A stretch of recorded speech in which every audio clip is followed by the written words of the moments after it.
Lockdown day, Big Sills.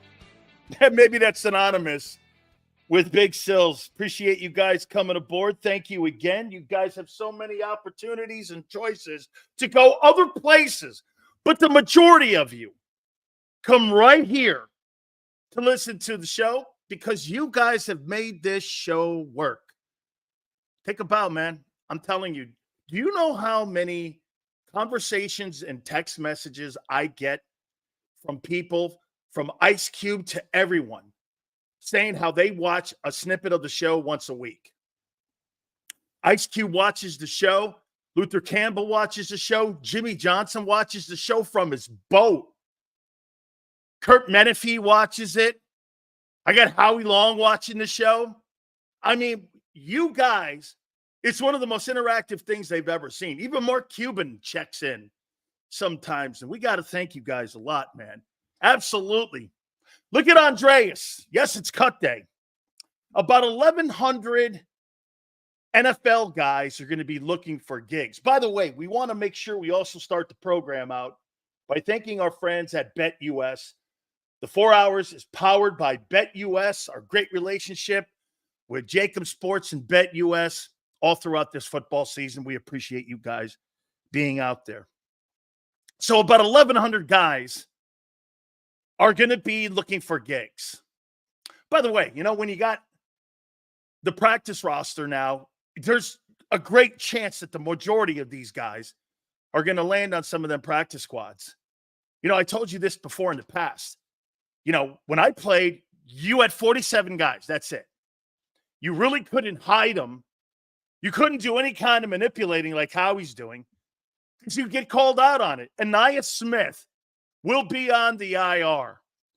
Talk about a guy covering his ass because he doesn't want to look bad on a fifth rounder. He's going to pay a guy because he'd rather pay Anaya Smith, who stinks, on the IR than admit he was wrong, that the guy's not good. He would rather do that.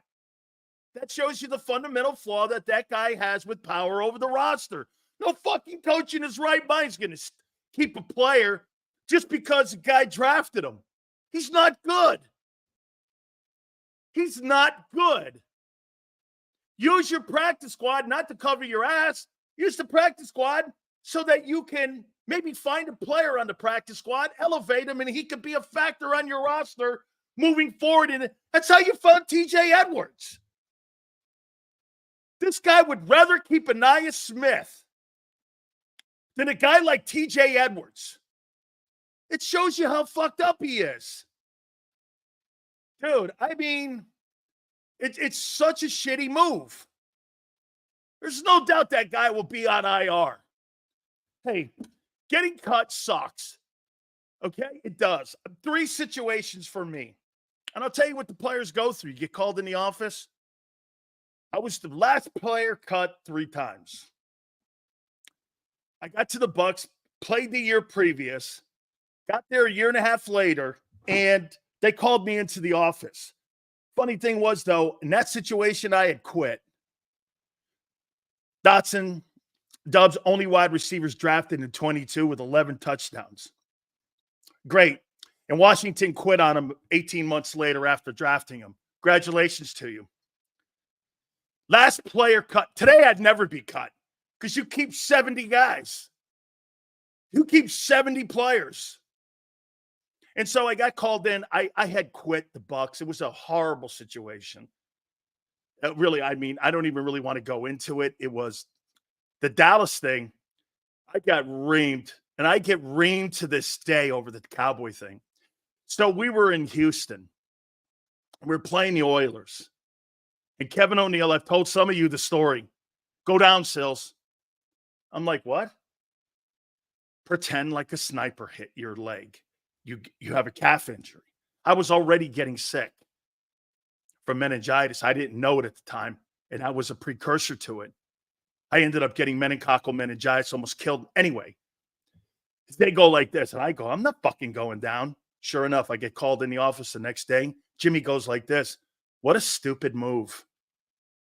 We were going to keep you on the football team. the whole year, pay you normal. Here's 75 grand out the door. You should have went down, Dan. We wanted you to be here. We just couldn't keep you.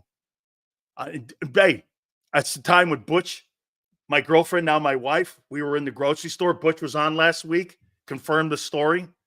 He ripped me a new one for not having 3 Super Bowl rings. He ripped me a new one. You should have 3 Super Bowl rings. He's screaming this in a grocery store at me. Kim looked over at me, goes, "You love that guy?" I go, "Yeah, yeah." And then the Lion one, I was the last player cut. Ron Hughes and Kevin Colbert were in the building. They go into Wayne Fonts and tell him, "We want you. Don't let them cut you."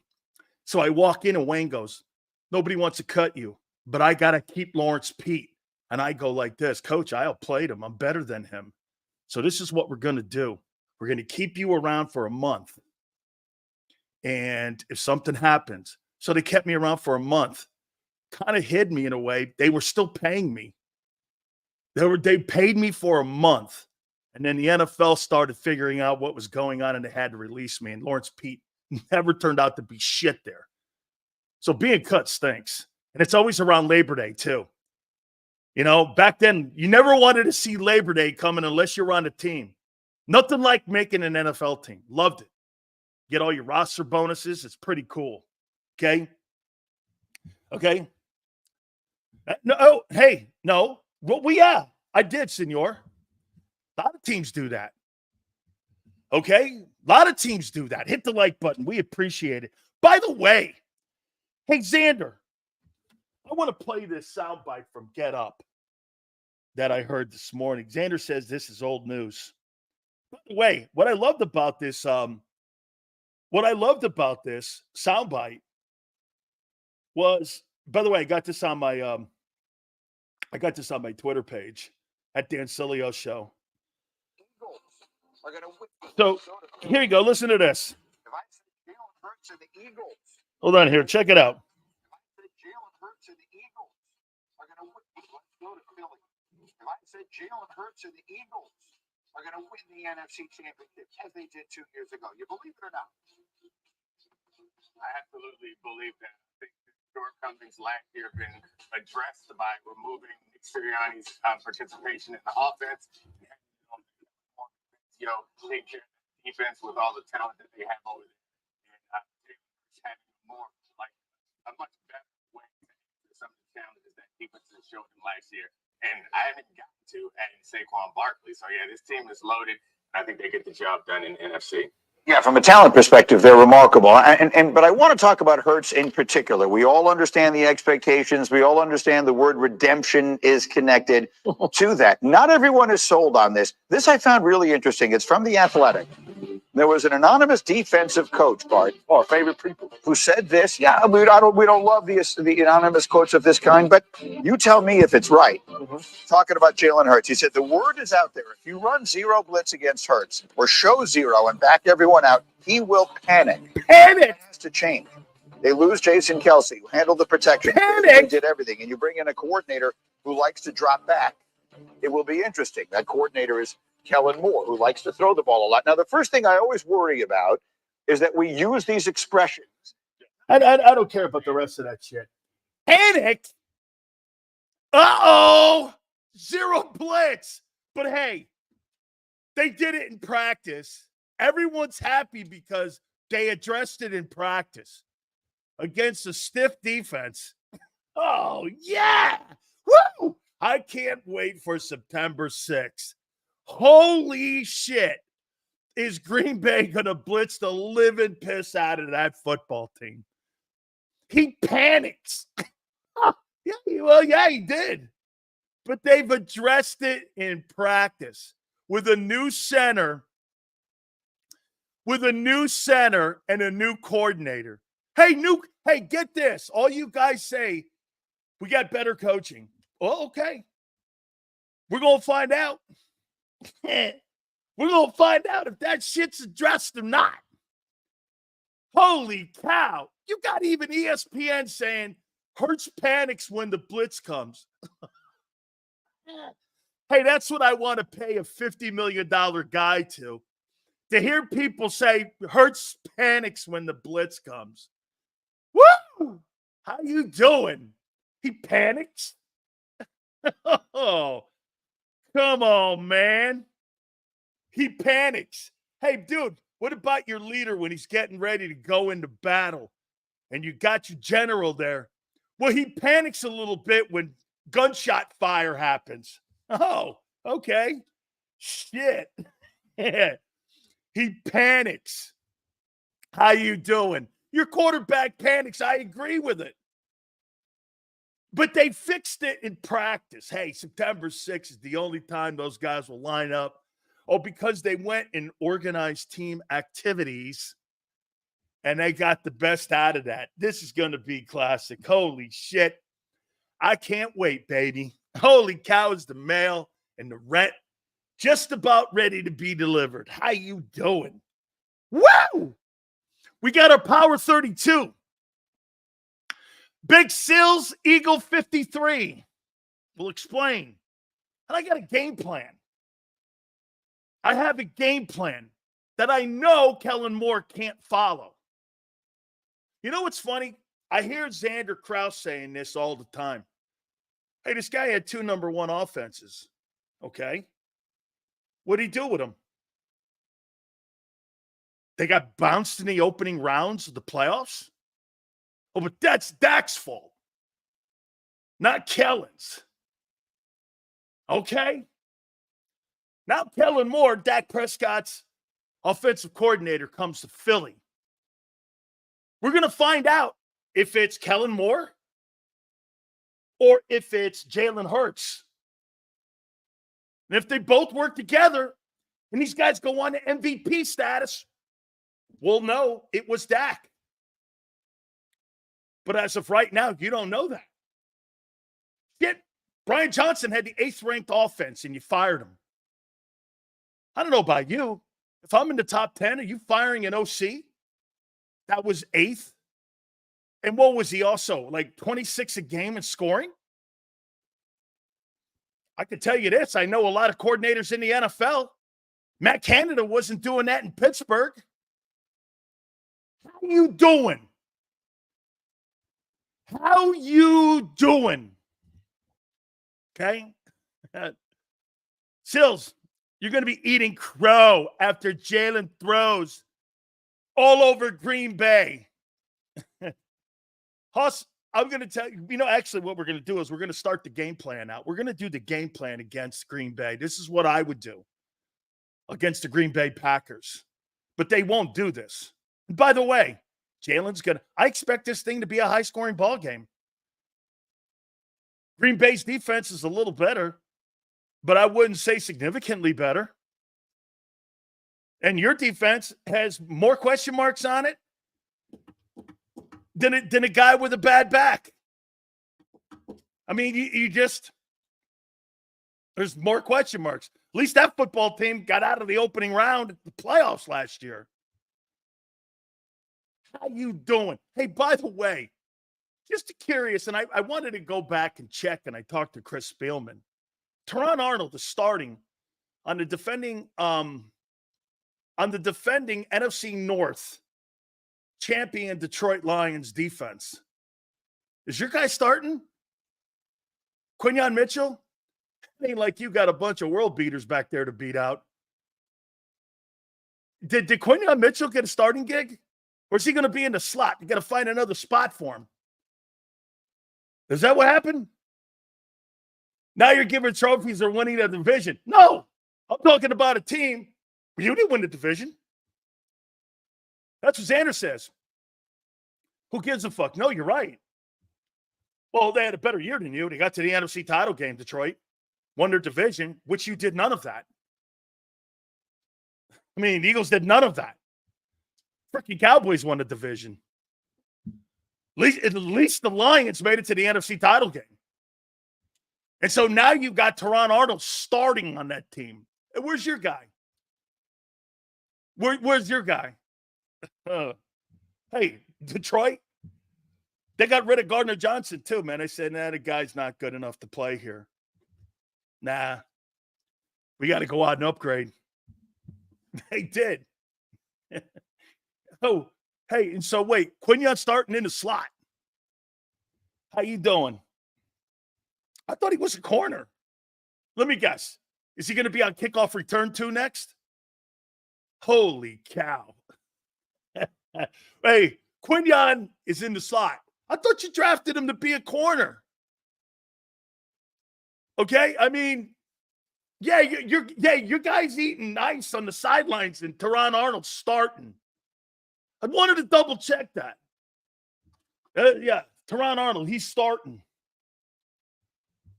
How you doing? Hit the like button. Hey, don't get upset with Big Sills. You know, you should just start calling me the deliverer. Just start calling me the deliverer. All right. I was going to do this the other way around, but let's go here. You start installing all your game plan stuff now for Green Bay. Okay? We'll get to the Big Sills 53. We will also look at the NFL preseason top 32. 32 teams. My preseason list, like they do in college football, we got one for you. All right. Just off the top, getting your takes. What would you do to attack Green Bay? Let's go from the Eagle offense. What would you do to attack Green Bay? What would you do and how would you do it? Monday after we beat the Packers, it's going to be such a great show. Run the ball, the real Zeal. Run the ball. They're not running the ball. They're not running the ball. They're not running the ball. I know that's what you would do, and that's what I would. They're not running it. Here's what I would do. I'd run the ball, see if Green Bay can stop it. I question that.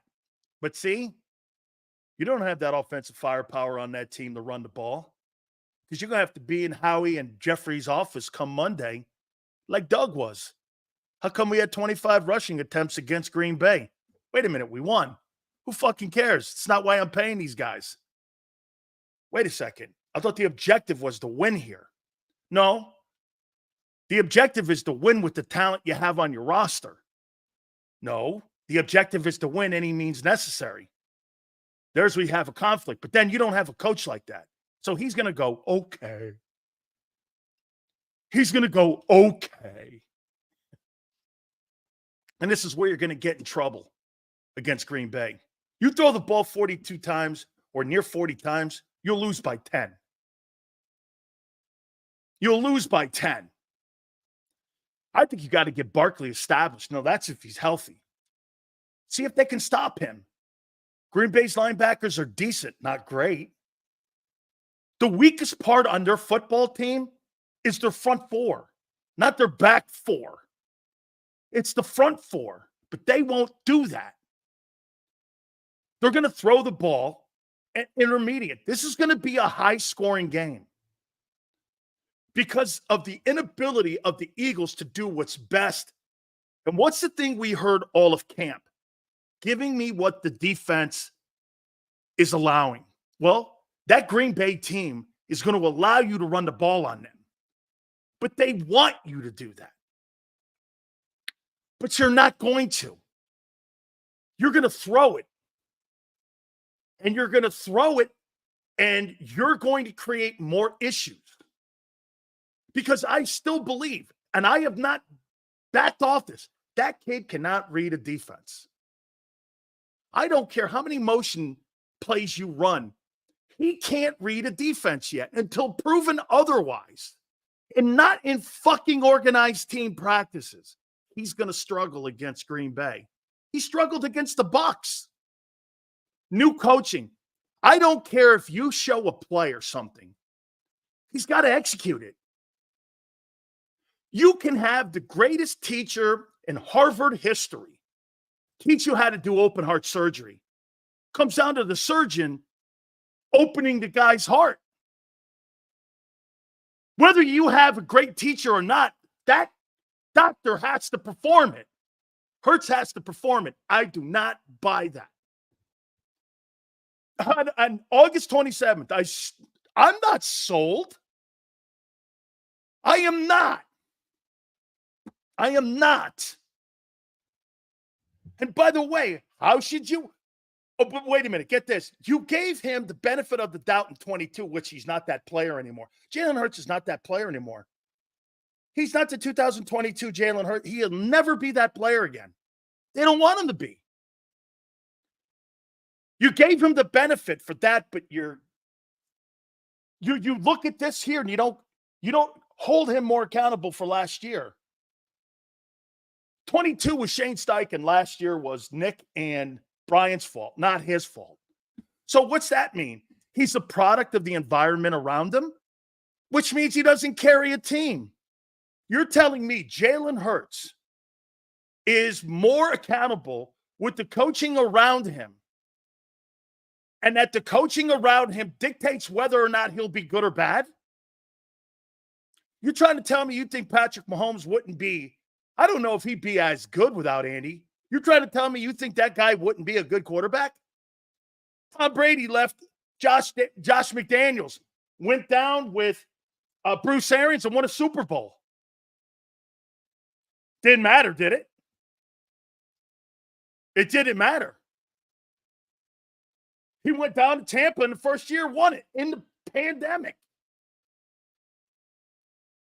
Okay? See what Bob says. Bob's got always some good takes. Time of possession and third down efficiency are the biggest factors to help our defense out this season.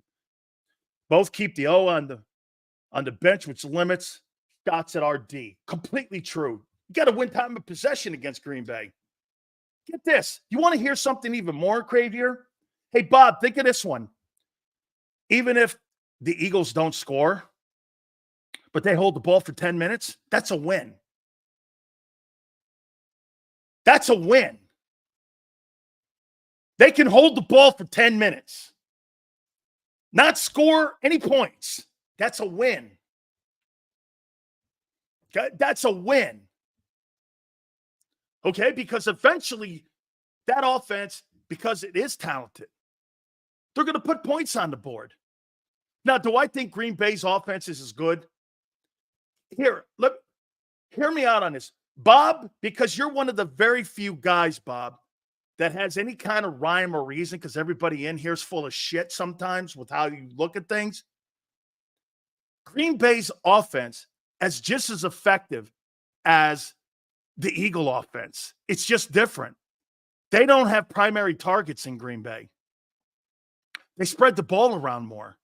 The quarterback spreads the ball around, which makes it their unpredictability on being able not to predict where the ball's going is a bigger asset than what the Eagles have. Dude, you're going to Devontae Smith or you're going to A.J. Brown. Maybe you go to Barkley. Okay? Plus, Green Bay can run the ball.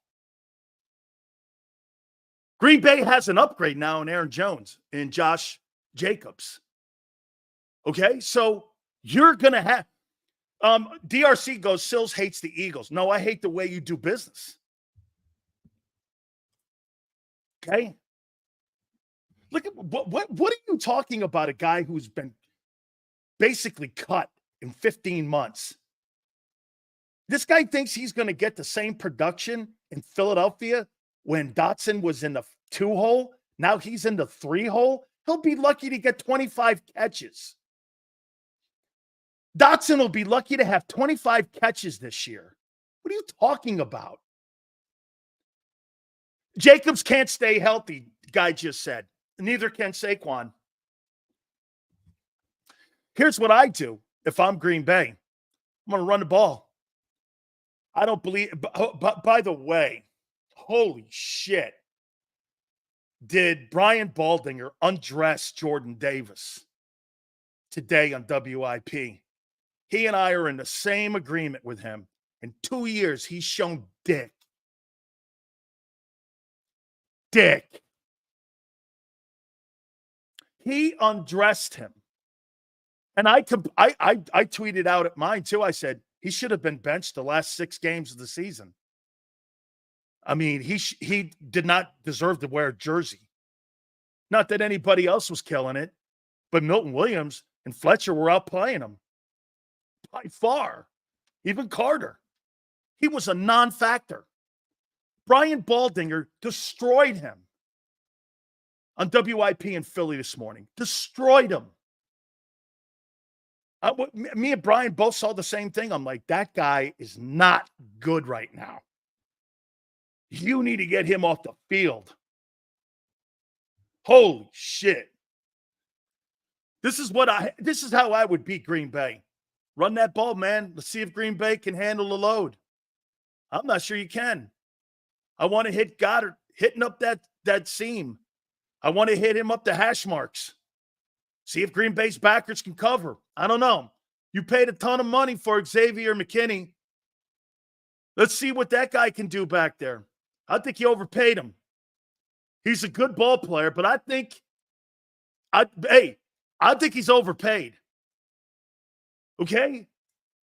Wear him out. Your offense is 10 times more physical than that Green Bay's defense. Beat him up. Go back to 22 when you were beating the shit out of people with a fist. Don't hit them with a cream puff. Go in there and beat them up. The Eagles can beat that team up. And then beat them out. Okay, do everything. Run it down their throat. And get this, in the second half, AJ and Devontae be wide open. Be wide open. Wide open. Do I think they do that? I think they're going to go play action, Philly. When you go play action, what happens? You take the risk of 3 and out. Every time you throw the ball and every time you have a sequence where you don't complete first downs, you keep the other team in the ball game. You know what Green Bay wants to do? Green Bay does not want to let Philly get up on top of them. They want to make this a fourth quarter game against Philadelphia. Get into the fourth. Beat them in the fourth. Don't let Philly get 10 on you, because Green Bay, in my opinion, they're going to have to go high percentage throws down the field. That's where you turn that defense into something, because you're giving the defense the offensive predictability of making a turnover. You can't let Philly get a lead on you. I'm not thinking that Philly can come from behind that well, because then that makes them one-dimensional. They're going to have to throw the ball. And that's not what that kid does well. The quarterback wins football games with his legs and arm. Not just his legs and his arm, but he ain't going to beat you back there as a pure drop back guy. That's not what he's ever done. By the way, I don't want him to do that. That's not what he is. He's not a drop back guy. He's a dual threat guy. Okay? There's nothing wrong with that. Nothing. Makes it hey, Hurts himself makes it unpredictable. Last year, you took a predictability factor away. His running ability. Wink Martindale said it. We knew they weren't running. We knew it. I don't think Green Bay's physical on defense. Seals, Green Bay's multiple options combined with Love's ability to use the middle of the field puts a lot of pressure on the D. Every player and all 9 zones of the field are in play. Correct. That's right. Remember something last year, and you could say this is play calling too, and I'll bend on it. Here was Hurts' targets. Boom, boom. Here's Love's targets. Boom, boom, boom, boom, boom. How do you defend that? So easy to defend Jalen last year. That's why the motions are being put. God, by the way, the motions are being put in because the kid can't read the defenses. Okay? And it moves people around. It moves them around. So, hey, for the record, I'm not the only one saying this. He's going to have to go out there and prove that he's improved on reading defenses. He's improved on blitz zero pickups. They're going to have to prove that Cam Jurgens can see the blitzing where it's coming from. And Kellen Moore's got to call a right game. All that is fact. All that has to play into this year. Every single thing I just said has to happen. Jalen has to prove he can pick up blitz zeros. Cam Jurgens, too. New center. Kellen's got to show he can put Jalen in a position to have success passing the ball. All that's true. All that's true. Do Hurts and Lamar remind you of prime James Harden? Dude, James Harden, in my opinion, is just such a non-big game player. Jalen Hurts is not that. Lamar, look, I get what you're saying. If Lamar wins the Super Bowl, that'll be a Super Bowl and 2 MVPs. That's a whole different world if that guy gets in there because of Derrick Henry being on the roster now. If Baltimore wins a world championship, you're talking about a guy who's a Hall of Famer. 2 MVPs, a Super Bowl title by the age of 27. Then you're going to start making a conversation that Lamar is right there and getting into the conversation with Mahomes as the best player at that position. That's how easy that can change if that happens. Okay? If that happens. Okay? If it happens. Does every quarterback that uses motion know how to read defense, or is it just a game strategy? It's a great take. I think a lot of motion is a lot of smoke and mirrors. I think a lot of times when you use it, I think it's done for decoys. I mean, the Green Bay used it a lot. And Mike Holmgren liked to use it a lot. That's a West Coast style offense stuff. Okay. Let's see what we got here. Let's go here. Stills, let's be fair. While motion does help Jalen read the D, it also helps dictate what the D does. Motion can make a D tip their hand. Absolutely. Absolutely. It tells you if they're in man or zone. You know exactly what they're doing. How many times last year I'll use Josh Allen. Josh Allen exposed the defense so awful last year in Philly. How many times when they ran motion, you saw him, he knew exactly they were in zone. They come to the middle of the field, then they go back to their position. He knew exactly where to throw the ball. That's why he had 500 yards of total offense. That's why that guy had 500 yards of total offense. Because they knew exactly where to go. It wasn't rocket science last year. It wasn't. Motion's just a tool to help wide receivers. I think it's more helping the quarterback. Tony Romo said that shit in his first broadcast. I didn't hear that, Slagger, but cool. Okay. Frank goes, dang, you got a lot of keyboard warriors. That's okay, Frank. They got opinions. We don't run anybody off here. They can say whatever they want. Most of the time they're wrong, but hey, someone's got to be right in here. Let's see here. Practice squad secondary in against Buffalo. Well, that's not a Buffalo thing, dude. That's an Eagle thing. But that's not on Buffalo that you didn't have proper players out there. That's a youth thing. That's a Howie Roseman deal. That's a lack of talent deal. That's not Buffalo's fault. You didn't have enough talent back there. How's that Buffalo's issue if you don't line up good people? JM goes, well, what? The Eagles had second team secondary guys. Well, that's not a Buffalo issue. That's a Philadelphia roster building issue. You should try to check yourself. Well, you're making it sound like Josh Allen covered up. Here, you know what? I wrote something down. For all you warriors of saying that, and everyone on the planet is now saying that Allen's the second best quarterback in pro football. I'm going to show you something here. This is Josh Allen versus Patrick Mahomes since 2020. Wins. Allen 48. Mahomes 50. Total TDs. Josh Allen 173. Mahomes 151. Total yards. Allen, 20,010. Mahomes, 20,448. Interceptions. Allen, 56. Mahomes, 47. You mean to tell me there's only like 8 or 9 interception difference between Mahomes and Allen? Yards per attempt. 8 yards a play for Allen. 7.6 for Mahomes. Sacked, 103 Mahomes, 109 for Allen.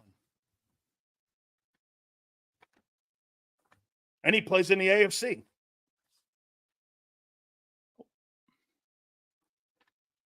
This guy's got the same numbers as Patrick Mahomes and wins. And he's in the AFC. Woo! Hey, thank you very much, Edgar. I appreciate that, man. It means a lot. Woo! How you doing? Okay. Mahomes really is the greatest of his era. Absolutely. Absolutely. Especially if he wins that third straight, can put him in the conversation with Brady and Montana. Dan, explain how you have the whole draft and not have one starter. 49ers got almost 4 starters from their draft. I know. Isn't that crazy? You know what's funny? Hey, Hollywood, that's a great point. Everyone, including on our network, said that the Eagles had a great draft. Not one guy starting. Not one guy is starting. I mean, the 49ers, like you said, have 4 starters on the defending NFC champion team. How's that possible? And with that defense, how don't you have any starters of anybody you drafted? How don't you have starters?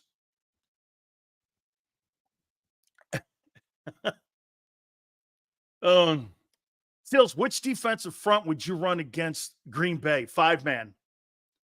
5-man front. Sweat and huff off the edges. That's what I would run. Let's see them get a step. They got to establish Josh Jacobs for play action to work in Green Bay. They have to. Okay. Mitchell isn't starting. Oh, wait, I forgot. Yeah, in the slot, not as corner, though. I think so. I think he is. I think he is. Sileo's a fake analyst. I'm not an analyst, dickhead. This guy thinks I'm a fucking analyst. I'm not an analyst, douche. Mr. Sileo, longtime listener, but due to schedule, never get a chance to watch live. I finally got a chance today. Love the show. I don't agree with everything, but really love hearing your input. Edgar, we so appreciate that take. I love that stuff. Welcome aboard, dude. And you're probably on one of the most interactive shows there is. And by the way, don't get scared from some of these guys, because some of these guys have the brain cell of like a lima bean. So don't worry about it. Like CLJ here, Edgar, this guy here has the brain cell of a lima bean. So you don't have to be worried about it. Don't get scared. Okay? Don't get nervous. He's got the brain cell of a lima bean. So it's all good. Let's see here.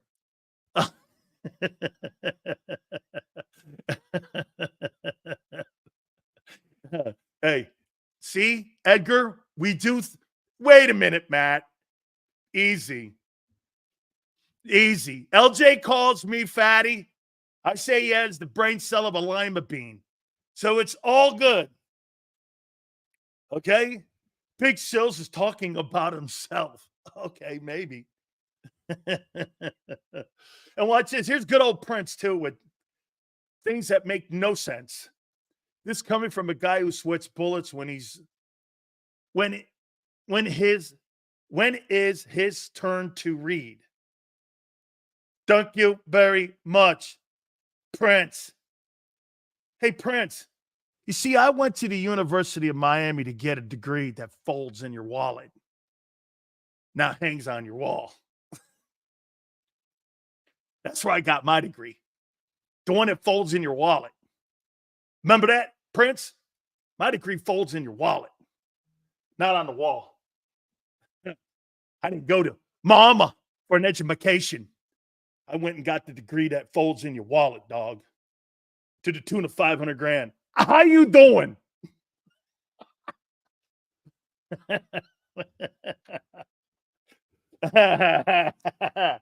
This guy thinks I went to UM to be like a rocket scientist. I went to UM to get a degree in football. You know, my school only 19% admittance. How the hell did I get in? How did I get out of Miami? Man, this school, 19% admittance or 17% admittance. How did I get in there? Gee, let me see. Oh, yeah, I know how I got in. I got in as one of the highest recruited players in the country. That's how I got in. Means about a Buddha to be about a backdoor athletics. No. You don't have anything backdoor athletics when you're winning national titles, ding dong. Okay. Here.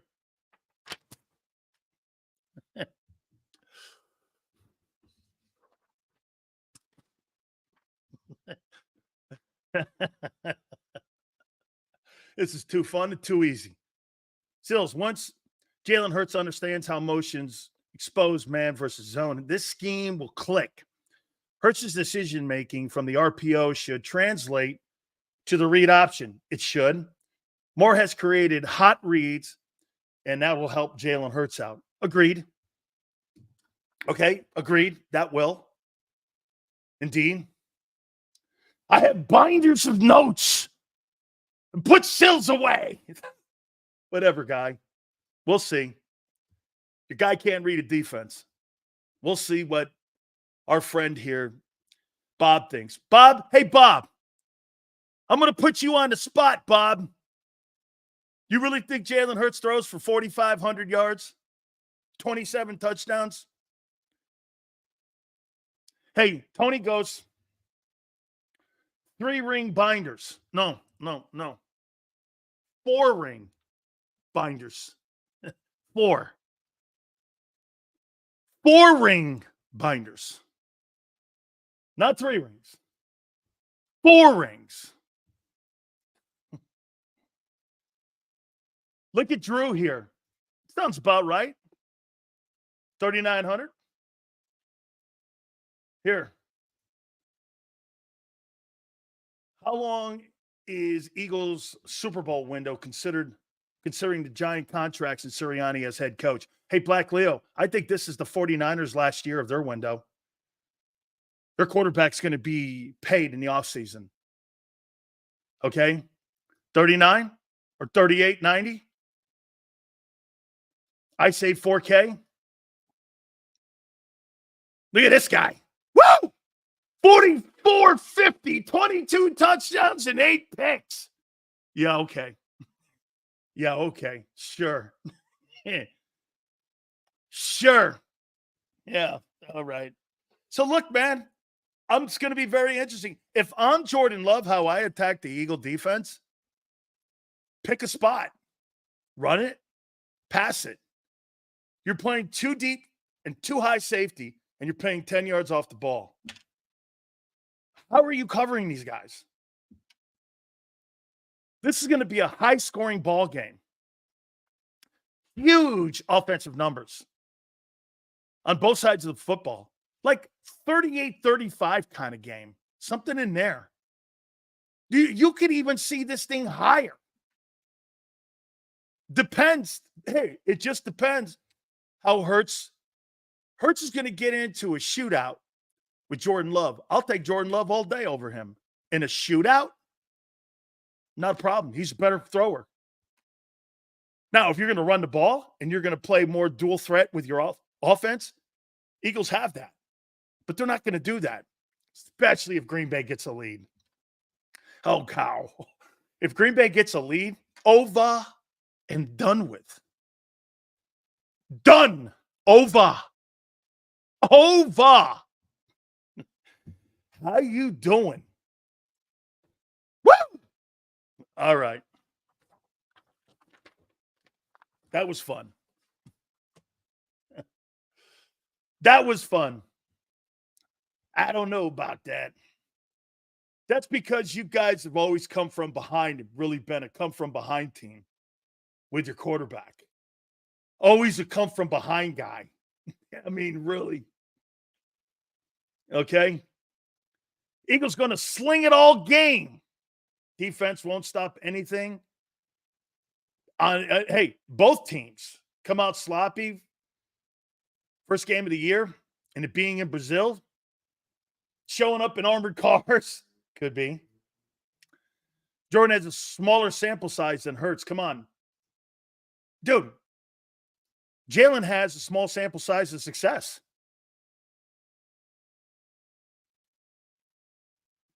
I mean, Nick, but isn't that true? He has a smaller sample size of success. How you doing? Packers will not stop that offense. No, M. Reyes. Eagles will stop themselves. Run the ball. Run the ball. There you go. Kellen Moore is going to have Jalen Hurts the MVP and INTs. Whoa! What a take. Had to come from behind all last season. Yeah, and when you realized that they saw how predictable you were, that's when the team started blowing you out. Like the Giants. Like the Giants. Look at this one. 4,600 passing yards. Holy shit. Woo! Man, that's going to be someday. Some year. I think Xander had like 45, something like that also. Guy hasn't thrown for more than 39, but 45 this year because of the checkdowns he's going to find. Okay. I want to see it. He don't get benefit. You know why? Patrick Mahomes gets the benefit. You know why? Because he can do it. Joe Burrow gets the benefit because Joe Burrow that's his style of play. Hurts has never played Kellen Moore's style of play and what they're going to do this year in his entire career. This is all new. This is not 22. This is not 22. Look at this guy. What do you think? He's Josh Allen?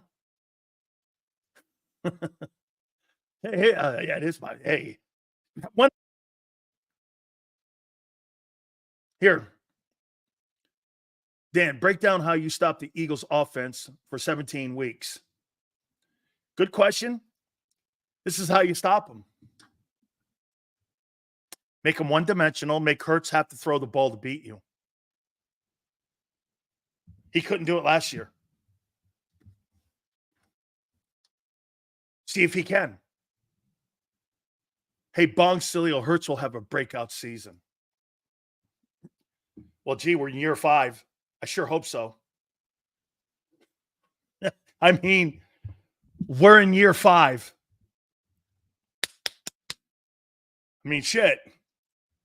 We're in that Baker Mayfield deal. It is year 5. And year 4 is a starter. I mean, come on now. It is year 5.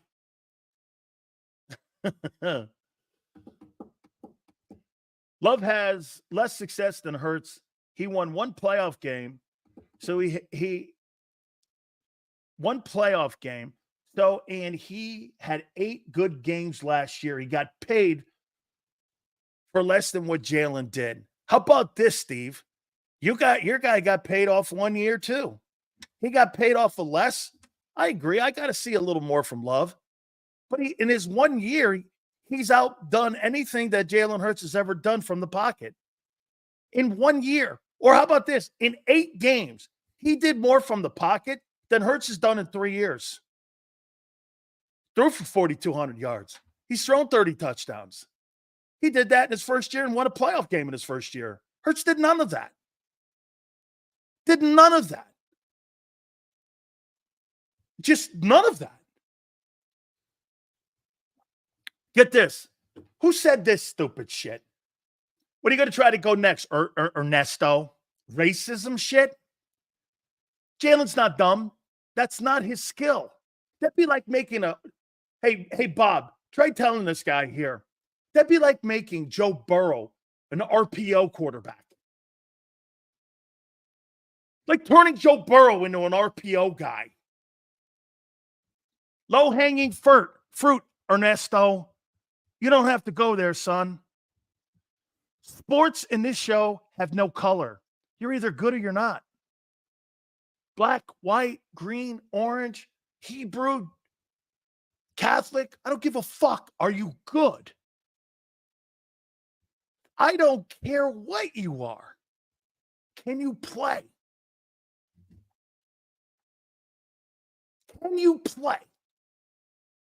Dude, sports and winning have nothing to do with what you look like. It's how you perform.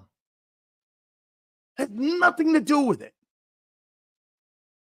That's for low-brow thinking fuckers who think that dumb shit. No, I know where you were going, Ernesto.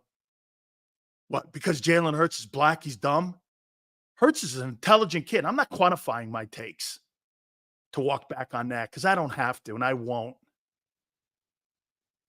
You know who's dumb? Sam Darnold's dumb. That's a dumb quarterback. You want to know who else is dumb? Zach Wilson's dumb. Here's why. You keep throwing these picks. Do you not see it? Do you not see it? Okay? All right. Let's get to the 53. I'll do my power 32. Oh, no, wait. You know what? Let's do the power 32. We'll do that at the top of the hour here in a second. So let me finish this up then. I don't want to start a new segment here. I think the Eagles are going to move the sticks against Green Bay. But Green Bay is going to have a field day against that Eagle defense. Now, I do think you have the special teams kicker that could win that game at the end of the game. This is going to come down potentially to a kick. It's a pick-em game already. Okay? It's a pick-em game, and it's on the road, which personally, I think that hurts both teams. Man, I'll tell you what. This is such a big game, NFC-wise. We broached this yesterday a little bit. So, like, what if at the end of the year, hypothetically,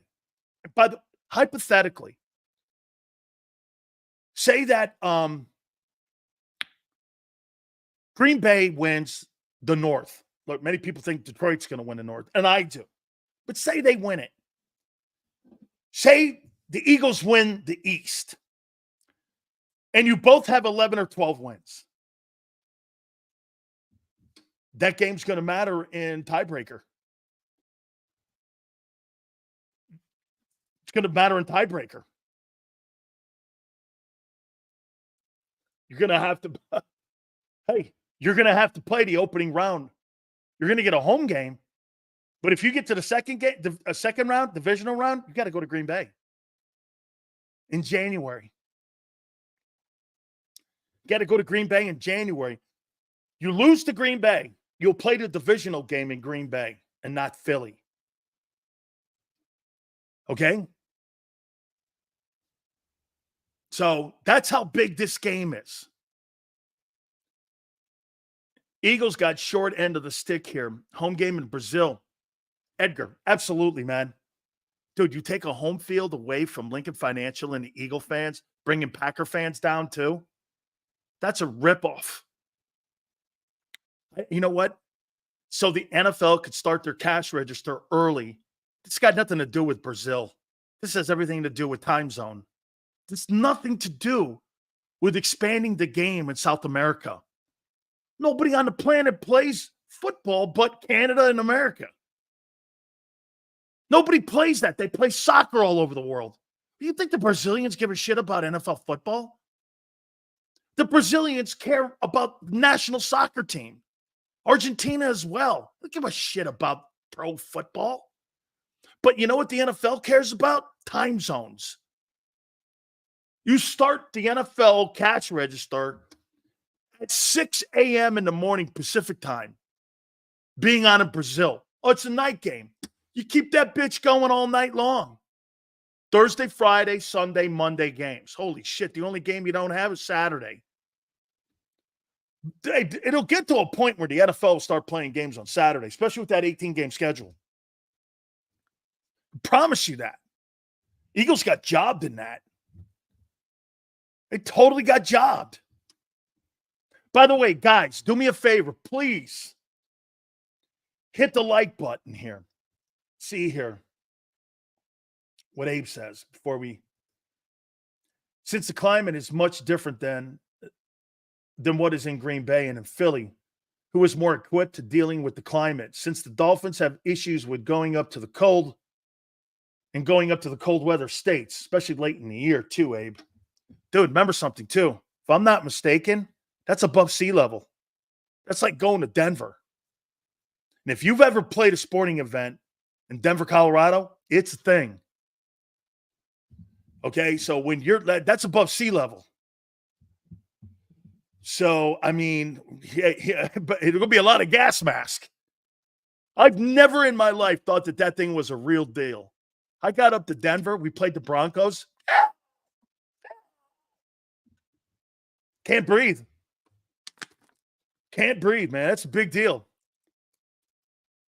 I think both teams. I think maybe if I had to say, probably the Eagles have an advantage in that thing. Hey, I mean, I think both teams got jobbed. All right, hit the like button. Where are we on the like list now? By the way, Xander Krauss will join us at 3:30. Where are we on my like list right now? You guys really did a great job yesterday. I so appreciate you guys. Xander's going to join us at the bottom of the hour. How many likes we at right now? Like to see us around 300 the entire way through the rest of the week. Last week, he got up to 600 before we bailed out. I believe that was last Thursday. That Thursday show that you guys did really killed it last week, too. So really appreciate it, guys. Hey, by the way, our great friends at BetUS, we appreciate that so much, man. If you're looking for a new book this football season, we are teaming up with our friends at BetUS here at JAKIB Sports. Thank you guys so much. 117. Very good for the first hour. Let's keep that baby going here. And BetUS, we're inviting you to go over and be part of this throughout the football season. 125% bonuses on your first 3 deposits of up to $2,000. Simple as that. Also, 200% on crypto bonuses. Home of Michael Vick. Go to betus.com.pa. That's betus.com.pa. Folks, telling you, this is going to be so much fun this football season with BetUS and with JAKIB Sports. Fastest payouts in the business. 24/7 personalized service, 365 days of the year. Go to betus.com. That's betus.com.pa. That's betus.com.pa. And do me a favor. Tell them Big Sil sent you. Michael Vick at BetUS.com. Catch an incredible 125% sign-up bonus on your first 3 deposits, plus 10% gambler's insurance. BetUS, my online sportsbook and casino. If you missed any of today's show on the JAKIB Media channel, listen to the podcast on your way home. Available on YouTube, Apple, and Spotify.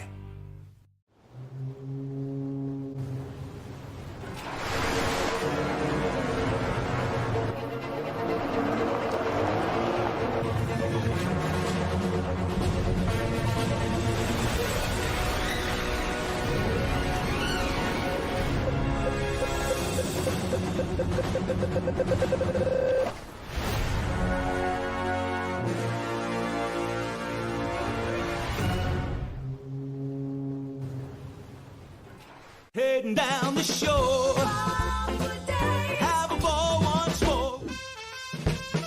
Here, imaginations run wild and time stands still. Because here, you can find the best of the Jersey Shore, all on one 5-mile island. So leave the old you behind and get lost in the woods. Wild, wild, wildwood. Plan your stay in the Wildwoods today. They're carving them up and good play calling along the way. First and goal at the 6.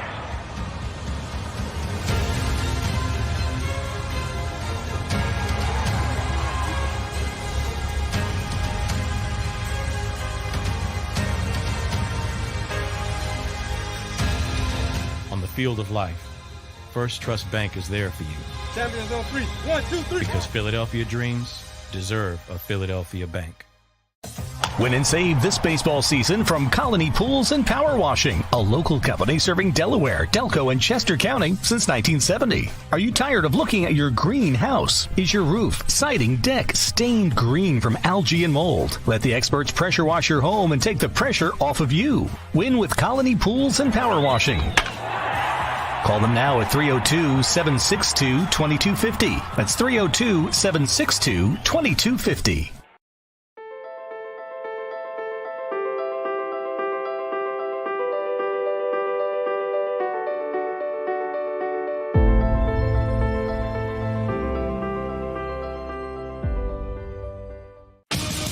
The greatest fans on earth. It's a bold statement, but would you expect anything less from Philadelphia?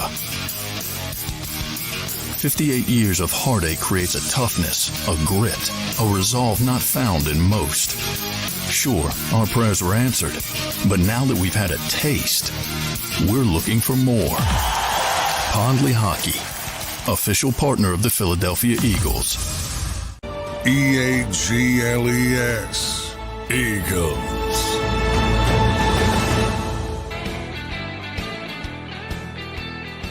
Big Sills National Football Show. Please hit the like button. So I keep hearing folks telling me how great CeeDee Lamb is. I'm sorry, he's not in my top 5. Hey, Cowboy guys, I know you're in here. That dude's not a top 5 wide receiver. Here's my 5 wideouts. Justin Jefferson, A.J. Brown, and these are in order. Devontae Adams, Tyreek Hill, and I'm sorry, DK Metcalf. Those would be my 5 top dudes that I would want on my team. You got 2 power guys in Metcalf and Brown. You got a speed guy in Hill. And you got a versatile guy in both Jefferson and Adams. Those are what make those guys great. Speed is what makes it. Hill doesn't have great hands. Look how many touchdowns he catches a year. They're not high numbers. Brian goes, no, Smitty. Smitty's not a top 5 wide receiver in the league. Absolutely not. Absolutely not. Now, I'm sorry, Jamar Chase is not in my top 5. So wait, you think your guy's better than Jamar Chase? I don't, but I don't think he's a top 5 guy. No, I'm with you. NS Wells, he'll get there. I believe he will get there. Okay? I believe he will get there. DK's not better than Chase. I said to me, the kind of player that I want on my team, 2 physical football players in Metcalf and AJ, a speed guy in Tyreek Hill, and 2 guys that are versatile with speed and power in Jefferson and Devontae Adams. Okay? Andreas, okay. Sure.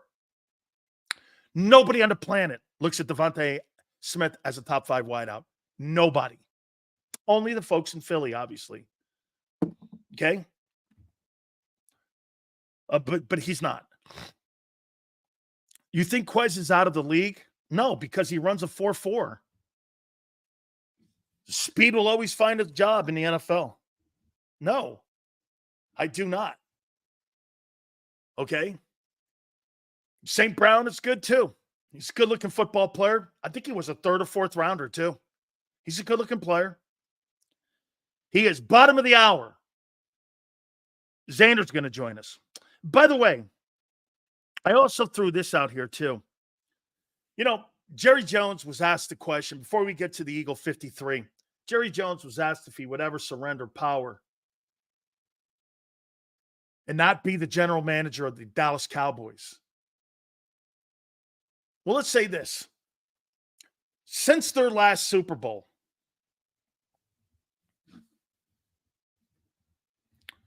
what's been the one thing that the Dallas Cowboys have had constant?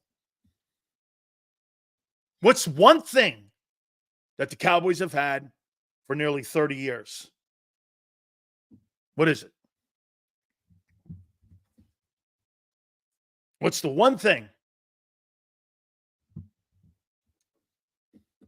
What's the one thing the Dallas Cowboys?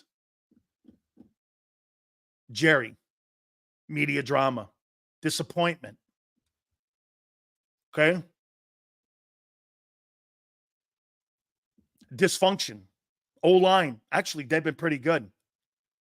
Dan, our defense has gotten better. Mask, are you talking about the Cowboy defense or are you talking about the Eagle defense? Because your Eagle defense has not gotten better. Here. Jerry Jones has never been able to replace Jimmy Johnson. They've never replaced Jimmy. Jimmy not only coached, remember what Jerry said when he fired him? Anybody could coach his team. Turns out not everybody could coach the team. It also turns out not everybody could build a team. Jerry Jones has such a hard-on for not being the guy who built the dynasty of the Cowboys that he wants it all, and his ego doesn't allow him to do the right thing and put a more qualified guy in the building. That just shows you. It's not just Jeffrey Lurie. All these NFL owners think they know football. Jerry doesn't. Jerry doesn't know championship football. Jerry Jones in 30 years has not played championship football. He doesn't know what it looks like. He went for the ride. Jimmy Johnson carried Jerry Jones to 3 Super Bowls, not vice versa. Bob Kraft was smart enough to get out of the way of Belichick and Brady. And he parachuted in when he needed. You got a little bit of the dysfunction in Philly like that with your owner. He parachutes in. And like I said, you guys do all the right things to get to the game, but you do everything to lose it. You got to have everything working in the same. Jimmy ran everything. Personnel decisions. You know how many times you hear people say that he made that Charles Haley move? He never made that Charles Haley move. Jimmy Johnson made the Charles Haley move. It was his call. He's the one that traded Herschel Walker. You know that aggravates Jerry Jones? Jerry Jones has been in charge of losing Dallas Cowboy football. Do you know under his, he has the biggest losing era in Cowboy history? Not even appearing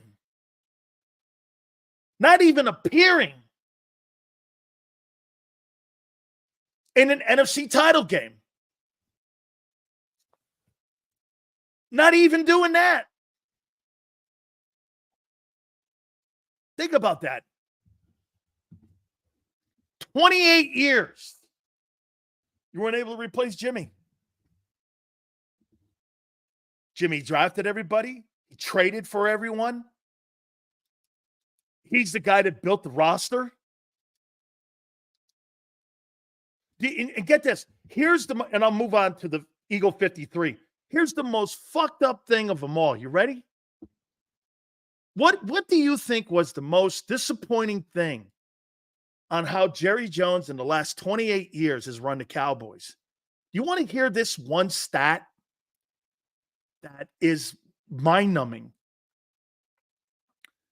So here, Jerry Jones fired Jimmy Johnson when Emmitt Smith was 25 years old and Michael Irvin was 27 and Troy Aikman was 26. You fired that guy when you had all those players in their prime and you never went back.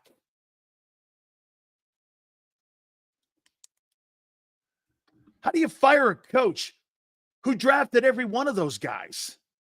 Those were prime years for Emmett and Irvin. They never fulfilled their destiny of being a guy who was going to win multiple Super Bowls. Okay? I mean, and JM keeps bringing up the fucking biggest asinine thing of all time.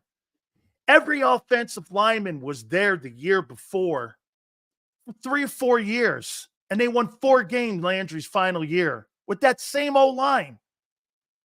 Same O-line. They won 4 games. What changed it? Jimmy drafted Emmett. That's how dumb he is. Mark Tunney was drafted by Tom Landry. Nate Newton was signed by Tom Landry. Rafferty was drafted by Tom Landry.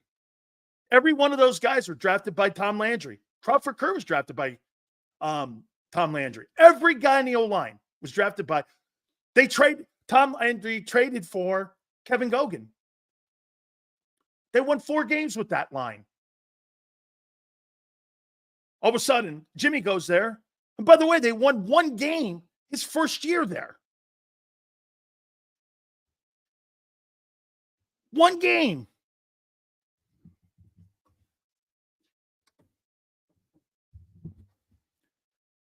I mean, so your point is the O-line didn't score points like Emmett. No, Jimmy knew how to put a team together. That's my point. That's my point. He knew how to build a championship team, even with pieces that were already on the club. That's what he did. Sills, Hurts' numbers that really count are time of possession, completion, third down percentage. Even more important is establishing they will use the entire field, not just the numbers. If those improve, he'll be good. We'll see. We'll see. That's right. Switzer won with Jimmy's team and his coaching staff. Absolutely. Love Coach Switzer. Coach Switzer says it. That was Jimmy's team. I was just here not to fuck it up, were his words. Okay? Those were his words. Let's see here. Sills, Hurts had 3,800 in a Brian Johnson offense. Moore made Dak a passing machine and led the league. Hurts will have more than 4K. Hurts is not as talented as Dak Prescott as a passer. He's not. He's not. Jalen Hurts will never lead the National Football League in touchdown passes. Ever. And he's got 2 guys that any quarterback would dream of. Dude, when's the last time you had a quarterback in Eagle history lead the NFL in touchdown passes? Have you ever? I mean, let's not get crazy here. Last 3 years is the first time you ever had a 100-catch guy as a wideout on your team. Dallas was dominant. That was a crazy move by Jerry. Could have 5 Super Bowls. Absolutely. Could have been like the dynasty of the Patriots. The same thing goes for the Eagles. Could have had 2 with Doug. Absolutely, man. Absolutely could have had more with Doug. You would have won that 2022 Super Bowl with Doug Peterson as your coach. Crazy how fans want to clown Wentz, but Foles wouldn't have done what he did all season. No way. He wouldn't have. I mean, he won 2 games. Well, the rest of the season out, the Minnesota and the Super Bowl, he was sensational. Pretty much one of the craziest runs of all time.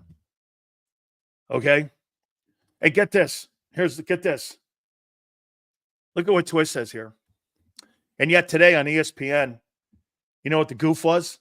Hey, well, now that Nick Sirianni's not involved with the offense, Jalen Hurts should have a good year. What an indictment on your so-called greatest coach.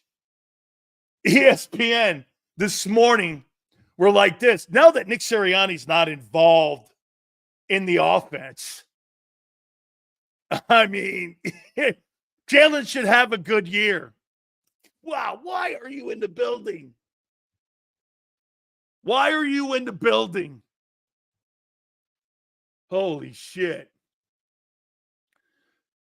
Back Seals Peterson would have gotten spanked in the second half of Kansas City. Wouldn't have gotten spanked in the second half of Kansas City.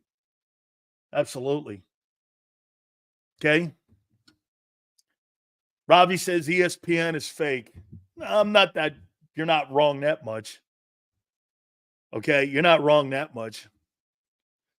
Sirianni will hoist the Lombardi trophy. Shit.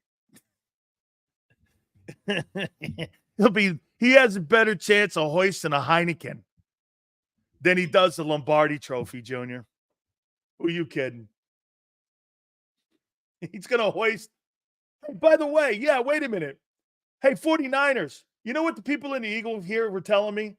Trent Williams, he's only holding up because he doesn't want to go to camp. He wants his contract restructured. No, he doesn't, Sills. Yes, he does. And you guys are trying to fight me on that. And I'm going, he wants his contract restructured. He's not reporting until he's the sixth highest paid guy. When he signed his contract a couple of years ago, he was number one. There were guys, was it you, Twiz, or Crowley, or some of you guys in here? You guys are trying to tell me he didn't want to go to camp. I said, no, he's working on a new deal. You're like, no, he's not. And I'm like, yeah, he is. No, I heard Cole. I told Jason to his face, I don't believe that. I think he wants his contract restructured. And he does. He wants a new deal. Okay? Now, Jason doesn't live in California. He lives in Florida. Okay? Hey, get this, Abe. People are in here going, no. And I said, well, I disagree with that. I think he wants his contract restructured because he's the sixth highest paid guy now. He said that himself. He wants more money because he knows he's the most important and the most injury prone. I would agree with that. Well, JM, get this. He says this. Well, I trust Cole more than you. Well, he's fucking wrong. He's working on a new deal. He said it. Hey, Niner all day. Is he holding out or not? Tell these idiots in here that Trent Williams is holding out. Paris Campbell got released, and they kept Anaya Smith because of Howie. Tell me that's true. Tell me that's true. Okay? Tell me that's true. They cut Paris Campbell.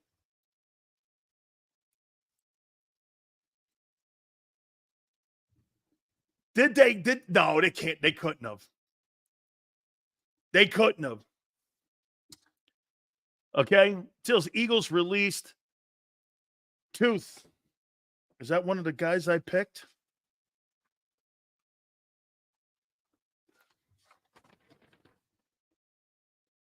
No.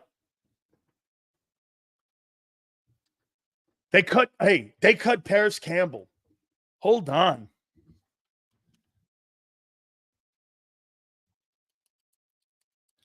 Paris Campbell's out.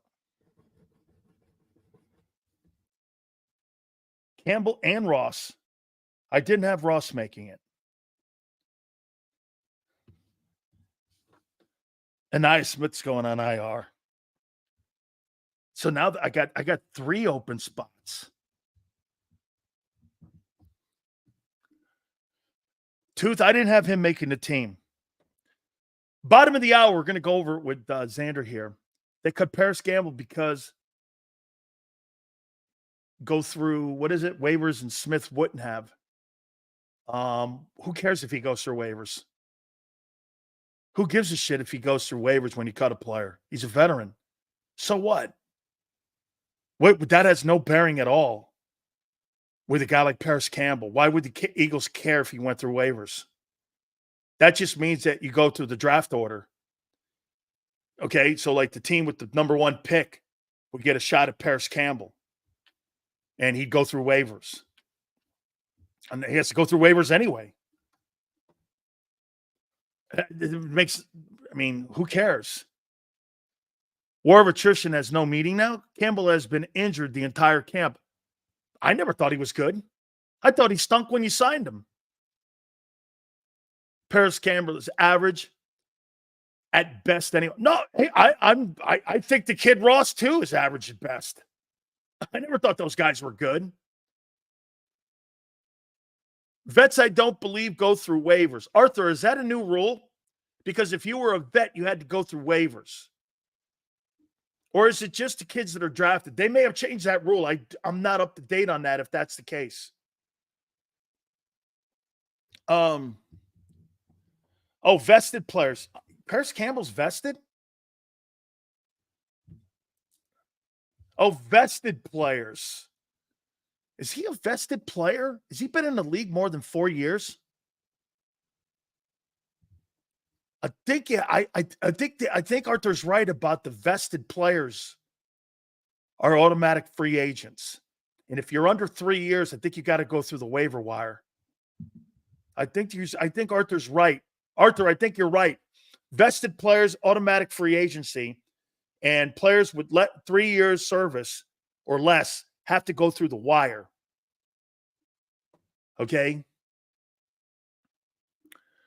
Campbell's not making a 53-man roster. No, he just got cut. They've changed it. Yeah, Paris got to have at least 5 years. Okay, he's a vested player then. So then, yeah, he's a free agent. I saw this about Hendrickson. Seals, Crosby, and Hendrickson should be targets at edge. What do you think the linebacker target should be? Hey, I wrote something. Hey, by the way, that's a good point. I posted something. The Bills just cut a guy. His name is Devin Jones. Would you have some interest in that? Devin Jones. They just cut him. Okay?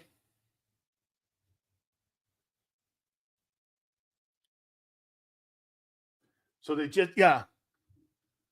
I would pay Hendrickson. Me too. Deion Jones. Is that it, Kyle, the kid from Buffalo? Deion Jones? I saw him. He's a pretty good ball player. Yeah, I tweeted that out earlier. Let me get the guy's name right. He was a pretty good ball player up there. The kid Jones, linebacker. Deion Jones. Better than anything you got on the football team right now, I'll tell you that. Dan, you don't trade a third to have Dotson sit on the bench. He's number 3. Correct. Correct. Yeah. He's about to turn 30. Dude, you need ball players at linebacker. They need players at linebacker. Keep an eye on that, man, because there's going to be 1,100 guys in the next 2 days drafted. Yes, today and tomorrow, I think you're going to start. The Bucs are already down to 53. I think also Carolina is too. I don't care about personal numbers and achievements. This is a team game, says Steve. It is. Comes down to what? Hey, Steve. Steve, do me a favor. What does your comment mean to you? This is something the Eagles aren't. Steve, what does this comment mean that I have up here? I don't care about personal numbers and achievements. This is a team game. What does this mean here? You know what this means? You're talking balance. You got to have balance on your team. You don't have to be like, look at this. Steve, you don't have to be a superstar defense. You don't have to be a superstar offense. You got the right quarterback, and you're good across the board, and you're competent across the board, and you got good coaching. You're going to win a ton of games. Ton of games. Cosmo. Okay, I'll answer it. How come you never became a coach? I was offered numerous opportunities. Butch Davis, for instance, last week was on the program, offered me the D-line job at Miami University, offered me a job at Carolina, and he also offered me a job in Cleveland. I got offered a job with the Raiders. Al Davis hired me. I was in broadcasting. He wanted me to go into personnel with Ken Herrick. I never asked Jimmy. I asked Dave. Dave asked me if I'd like to work at Pitt. I turned all that stuff down. Probably should have gone into it. Because you know why? You don't have to be very good in coaching to make a ton of money. It's very obvious. Look at Deion Sanders. You don't have to be a really good coach to make a shitload of money. So, I mean, hey, by the way, has James Bradbury been cut? Nope. Why is that? Wait a minute. You kept James Bradbury on your team, and you got Quinyon Mitchell in the slot. And he's not starting at corner. Is that right? Teron Arnold is. How you doing? Contract. Wait a minute. Guy goes like this, contract. Well, here, hang on here, my friend. If you cut him, it's $4 million against the cap. If you keep him, you're paying him $11 million. So Howie wants to keep the cap hit versus paying him? First I've heard that. You know why Howie's not cutting him? Howie cut that deal with him. You know why Anaya Smith's on your team? Howie drafted him. Surely you see this. Surely it's a save face shit. James Bradbury's on the team because Howie made that deal. Anaya Smith is going to be on IR. Why? Howie drafted him. Dude, get this. I'm not going to kill him over a fifth rounder if you cut him. I wouldn't have killed him over that. I really wouldn't have, because you got something out of Trotter. Fifth rounders usually don't make the team. Look at Samuel. Howie's a genius. Not on defense, he ain't. Not on defense. I mean, how come none of your rookies are starting? 49ers got 4 of them. What's up? Not one guy? The defending NFC champions have 4 rookies starting on their roster. It's pretty crazy. Great, actually, John Lynch. Bradbury is very expensive. The full-size spare in the trunk for sure, Bob. Young DBs can have a blowout. Vic might like to have that experience on the team. It's probably so why he's doing that. Because once again, why do you think Bradbury's on the team and Bradbury will play either at safety or corner over some of them younger guys? Because Vic Fangio's not going to put a young guy out there that he doesn't feel is ready. That's his mentality. I think that's going to be a conflict with Howie. Look at Howie, man. This is something else. Hey, I got to say this. I tuned on Xander. I'm going to get to Xander here in a minute. I tuned on for a couple minutes, and I saw John McMullen actually laughing at Howie for the first time. Come on. Here's John. Now, you know, John's not really one of these shit talkers like me. But here's John. Come on. Howie. Here's the saving face deal. Come on. This guy had an infamous. What did he have?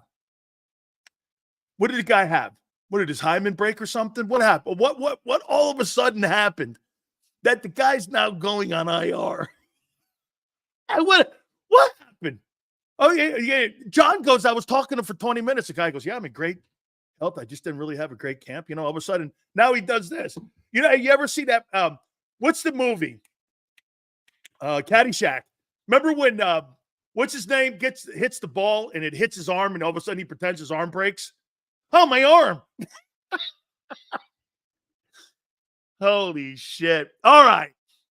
Without further ado, let's bring the flag. Let's bring in our friend, the man, the myth, the co-host of Birds 365, our friend, Xander Krauss. How you doing, brother? You taking shots and I'm not even on the show yet, so Oh, boy. Hey, I got to give it to John, man. He started laughing about Anaya Smith this morning. Come on, me. Look, he's going to make the team, and they just stuffed him on IR. It's a little bit of roster skullduggery from Howie Roseman, but I do have the update on some guys who were waived if you want that. So the most recent ones were Brett Toth, the offensive lineman backup. He's a little bit of a surprising. He's not an overly talented guy, but I thought that they would use him for depth. Tight end Albert O headed to IR. So I don't know if another case of the same thing, but he's going to IR, so he won't be on the roster. Paris Campbell, Anaya Smith heads to IR, as we discussed. EJ Jenkins, the backup tight end. John Ross, the running back, Lou Nichols, who was prominent in the preseason. Jenkins is cut? EJ, yep. I think they're going to bring him back on the practice squad, but I think he'll be a practice squad guy. I thought they would put him on the 53, but it might just be one of those things where they think they can get him through waivers and they'll bring him back potentially. So John Ross, I mentioned, wide receiver. I don't know if he'll be on the practice squad. We'll see what they end up doing with him. Lou Nichols, the running back. Zach McPherson, the cornerback. Solid player. I just think there's too many dang corners in the team. And then the four that they released early: Okwara, Will Greer, Perry Nickerson, Sean Stevens, Max Sharping, Griffin A. Bear, Austin Watkins. So none of those are out of the ordinary. I mean, nothing's out of the ordinary yet. Maybe you could argue Paris Campbell. We thought he'd be here. I thought maybe EJ Jenkins had a shot to make the team. Well, once Dotson was traded for, he was done. Campbell. Who, Paris? Yeah. Yeah, but I thought with the Anaya Smith to IR, they would bring him. No, see, this is what I think they got now. Now they got 4 open roster spots. You know what they're doing? They're scouring the wire right now. Well, I think Dan Andres brings it up. I think they're going to get Jack Stoll, if you remember him. He was a backup tight end here in Philly. We let him walk this year, and he just got released in New York. So maybe they'll bring a guy like that back, somebody like that. There's a lot of guys that come out, obviously. Which 1,100 guys. 1,100 guys get whacked over these next couple days. Yeah, it does make you wonder if maybe Howie should have waited for a move on wide receiver, but I digress. How about this? They're great, right? Well, I don't know. We'll see if anybody comes available. Well, no, he's got 4 open roster spots for the 53 right now, according to me. The 2 guys that I got that were kind of a shock were Campbell and Jenkins. Okay, and for me, now I have 4 open roster spots here. So I got 49 right now. 49, 52, 150. Yeah, I got 49 guys right now. So this is what I think they're going to do. They got 4 open roster spots. What spots on the football team do you think that they'll try to cover with those 4 roster spots? Xander. I don't know for sure. We'll see. I mean, wherever they evaluate they need the most depth, it can go either way. O-line? O-line probably. I mean, we'll have to see the final 53 so I can see how many they keep. I know they removed Toth, but does that mean, some of the other guys make the squad? I have to see that. So it's tough to project who they're going to – where they're going to keep one more receiver. They only got 5 right now. They're going to keep 6. Let's see. They have AJ Devontae, Dotson, Wilson, and Covey. Wilson and Covey, right, and then Anaya Smith's on the IR. That's where I thought Paris Campbell would come in. Right, they're gonna get another receiver off the wire somewhere, and they're gonna add another guy there because I guarantee you, Nick's not gonna go into the start of the season with 5. Nick's gonna go in with 6. Yeah, it was just reported also by Jeff McLean that it looks like James Bradbury is expected to survive the cuts today. So, are you surprised by that? No, I'm not. I'm not because we've made it to this point, and I didn't anticipate Howie moving on from, a veteran guy who was an All-Pro for us in 2022 after bringing him this far. Like if he wanted to move on, do you think they ever thought about it? Yeah, I do. I mean, it got the report at the beginning, maybe, but after that, they never thought about it. You thought maybe like when they were around the draft. I'm not saying it's what I would do, by the way, just to clarify for everybody in the chat. I'm just saying it doesn't surprise me that this is what the Eagles did. They did report today, Sills, that they reached out to a couple teams to trade him. Titans were one of them, but they never made a deal. How about Minnesota? I didn't see that on the timeline. Oh, that's right. Wait a minute. They got Stephon Gilmore 2 weeks ago. So they probably and I believe who just traded for that tight end or not the tight end, the linebacker that people wanted the Eagles to sign, Ernest Jones. Somebody from the Rams? Yeah, they just traded him. I think it was to Tennessee. Wow, Tennessee? So, yeah, they're kind of stacking that defense. And by the way, former Eagles secondaries coach Denard Wilson, who wanted the promotion when Jonathan Gannon left and the Eagles opted to go with Sean Desai. He was in the defensive backfield with the Ravens that were like one of the top teams in the National Football League last year. Exactly. And now he's the first year defensive coordinator there. They kind of got some guys for him. So we'll see what he's able to do. I want to go over my 53-man roster with you. You cool with that? Yeah, let's do it. All right. I don't think the 3 quarterbacks are any shocker, right? They're keeping 3 QBs, Hurts, Pickett, and McKee. Right. You cool that keeping 3 quarterbacks on the active roster, or do you, again, to me, holy cow, man, I mean, usually it's 2, 3 on the active roster. Well, remember the Brock Purdy rule. Right. You get to keep that guy inactive. It's the new roster. He's an emergency. That's right. He's an emergency dude. Yep, exactly. They're keeping 3 running backs on the roster, Barkley, Gainwell, and Shipley. I would agree with that for sure. Okay. Wide receivers, we just talked about it. AJ, Devontae, Dotson, Wilson, and Covey. You don't think he trades for anybody. You think if there's anything, he signs somebody that gets released and is a numbers. See, what we're talking about, the reason we're going over this and looking at the numbers, they're important because you could see the direction of the Eagles here. They got 5 wide receivers. I believe they're going to go 6. I do too, but what do you think? They're going to trade for another guy? No. I think they're going to sign a guy. Yeah, right. Maybe. Yeah, because if ideally it would have been Paris Campbell, who I thought was honestly pretty good depth at wide receiver after you. I don't think they could trust him. Get Dotson because he was injured. You're talking about 4th and down, I know it's the 4th, 5th, 6th wide receiver on the roster. I don't know. I thought he would have been fine there, but they opted not for him. So maybe they are going to sign somebody. We'll see what they end up doing. How about your boy Wilson making the team? Who, Johnny? Yeah, I knew he was making the team, man. No, but he's going to play. This guy's going to play. He should have an impact. I mean, he's a guy that's red zone, right? So hopefully he can have a big impact this year. Hopefully he can answer the moment because at the end of the day, it doesn't matter much what you do in training camp here. Let's see what you do in the games. But I knew he was going to make it. Once they spent that draft pick, it's hard to not make it in Philly if you're drafted. Dude, get this, man. No matter what round you're in, that's usually something there where, that's really not a given. 5 down. I mean, it's pretty incredible that you make a club in Philadelphia.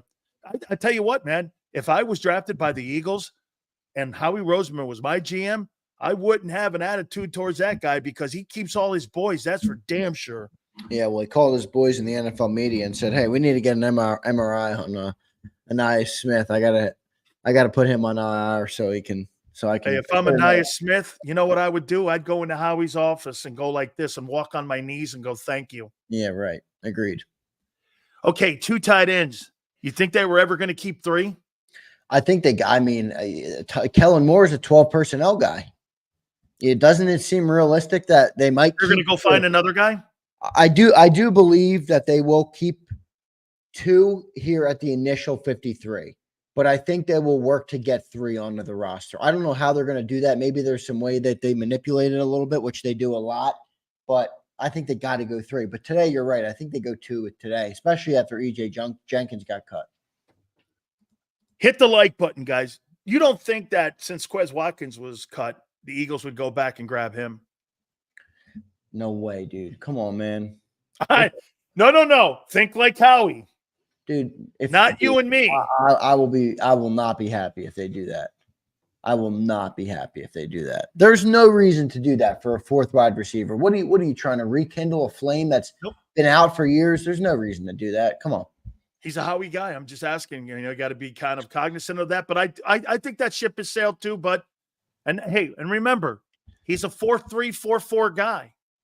You guys in the chat, you guys want Queasy back? No way. No way. I'm just Tiger asking. says Queasy coming back. I don't know, man. I don't want Queasy. 1, 2, 3, 4, 5, 6, 7. Holy shit. Get this. Here is why Cliff Kingsbury was not hired as the offensive coordinator. You're keeping 8, 1, 2, 3, 4, 5, 6, 7, 8 O linemen. Mulata, Landon, Cam, Becton, Lane, Keegan, that Dylan, whatever guy that was taken late, and Fred Johnson. You're keeping 8 O linemen. You could argue they're going to go more than that. I've not heard that before. Usually you keep like 6 or 7. No. Yeah. No, you go deeper than that. Oh, 57 now. I forgot. No, 53. 53. But listen, they already got rid of Brett Toth. I thought he was going to be a guy that could sneak on there. Stoutland likes him, and he's a backup. He could have been a backup center. Is this right? Is this right here, Xander? Pickens said that. Yeah, that's what I mean. 6, 7 is not right here in Philly. Philly normally goes deeper. So this is the 10 I think are realistic. You have the starting 5, Mailata, Dickerson, Juergens, Becton, Lane Johnson, obviously. Then you have the 2 rookies, Trevor Keegan, Dylan McMahon. That's 7. Fred Johnson, I would say the backup tackle. You're going to keep absolutely. him. Absolutely. Tyler Steen, they're not going to cut him, 3rd rounder. That's 9. And then Nick Gates, maybe the new guy. John says he's looked pretty good. He has. I thought how maybe many of these guys do you think they drop on the practice squad? Of those 10, none. Yeah, no, not of those. You think? I think 10? Brett Toth. I think Brett Toth makes the practice squad. You think 10 O linemen make the team? I think it's possible that 10 O linemen make the team. Yeah. Wow. By the way, we're 15 minutes away from the official roster coming out. Howie Roseman's supposed to speak this afternoon. That's great. So I'm glad we're doing it before then it officially comes out. This is fantastic. All right. Yeah, it's going to become mute content, so we better get some content after it too. 1, 2, 3, 4, 5. So you're only putting 5 D linemen. You're putting 5 interior. 5 interior. My O line. You're putting 5 interior O linemen in, or D linemen. Yeah, 5 interior, and then also you could argue 5, maybe even 6 on the edge. Here, Carter, Davis, Milton, Ojimo, and Booker. I would love Booker, but I think Marlon T is going to make it too. Marlon Tuipulotu. So maybe you go 6 there with Booker, unless they think Booker can get through waivers. Maybe they play some games with him or Marlon. 5. Well, all right. So give me Marlon and Booker. That's 6. Then you're going to have to go 5 edge rushers. Remember, you have Sweat, Huff, Brandon Graham, Nolan Smith. That's 4. Jalix Hunt, the 3rd rounder. That's 5. Patrick Johnson's been playing like his hair's on fire. I got 5 guys. I got Smith, Hunt, Sweat, Huff, and Graham. That's 5, right? I think Patrick Johnson has a chance to make this team. There's 4 open spots, so someone like you were mentioning is going to make that. Like you said, here in about 13 minutes, 4 spots are going to be filled by somebody here. So between the D linemen, you got 1, 2, 3, 4, 5, and you think possibly 6 interior linemen, and you think 1, 2, 3, 4, 5, possibly 6 edge rushers. Possibly. That's 12 in your front 4.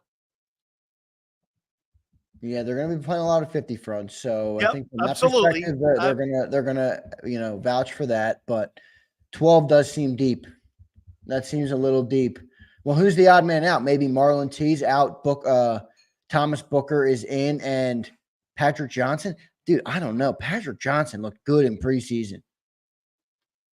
Maybe he's going to make the team. Well, that would be 6 on the edge then, because you're not cutting a 3rd rounder. You're not cutting Nolan Smith, and 12 guys across the front and 10 O linemen. 20. You're talking 22 dudes on the line. That sounds like Philly. Dudes on the line, man. Dude, they like those defensive and offensive lines. Hey, I'm all for it. Yeah, I'm all for that. I'm good with it. I really am. Okay, linebackers. I've got 1, 2, 3, 4, 5 linebackers. Bond, White, Dean, Trotter Jr., and Burks. Yeah, I don't have Burks making it. I think he missed all camp. That's going to hurt him. He's a good backup. I think maybe they'll stuff him on the practice. Did they trade him? Did they trade for him with New Orleans? No, they picked him up, I believe, on a futures contract. Okay. I believe Oren Burks. That's what they did with him. You I think have Ben Van Sumeren making it. Okay. I thought he'd go to the practice squad. Yeah, I don't. It depends if maybe they think they can get him to the practice squad and get him through waivers. Maybe they would go that route, but I think they'd rather lose Oren Burks than lose Van Sumeren, and for that reason, they're going to put Ben Van Sumeren on. 5 linebackers here, then. That means. Yeah, it's a lot. I mean, 1, we got 2. a lot of. We got.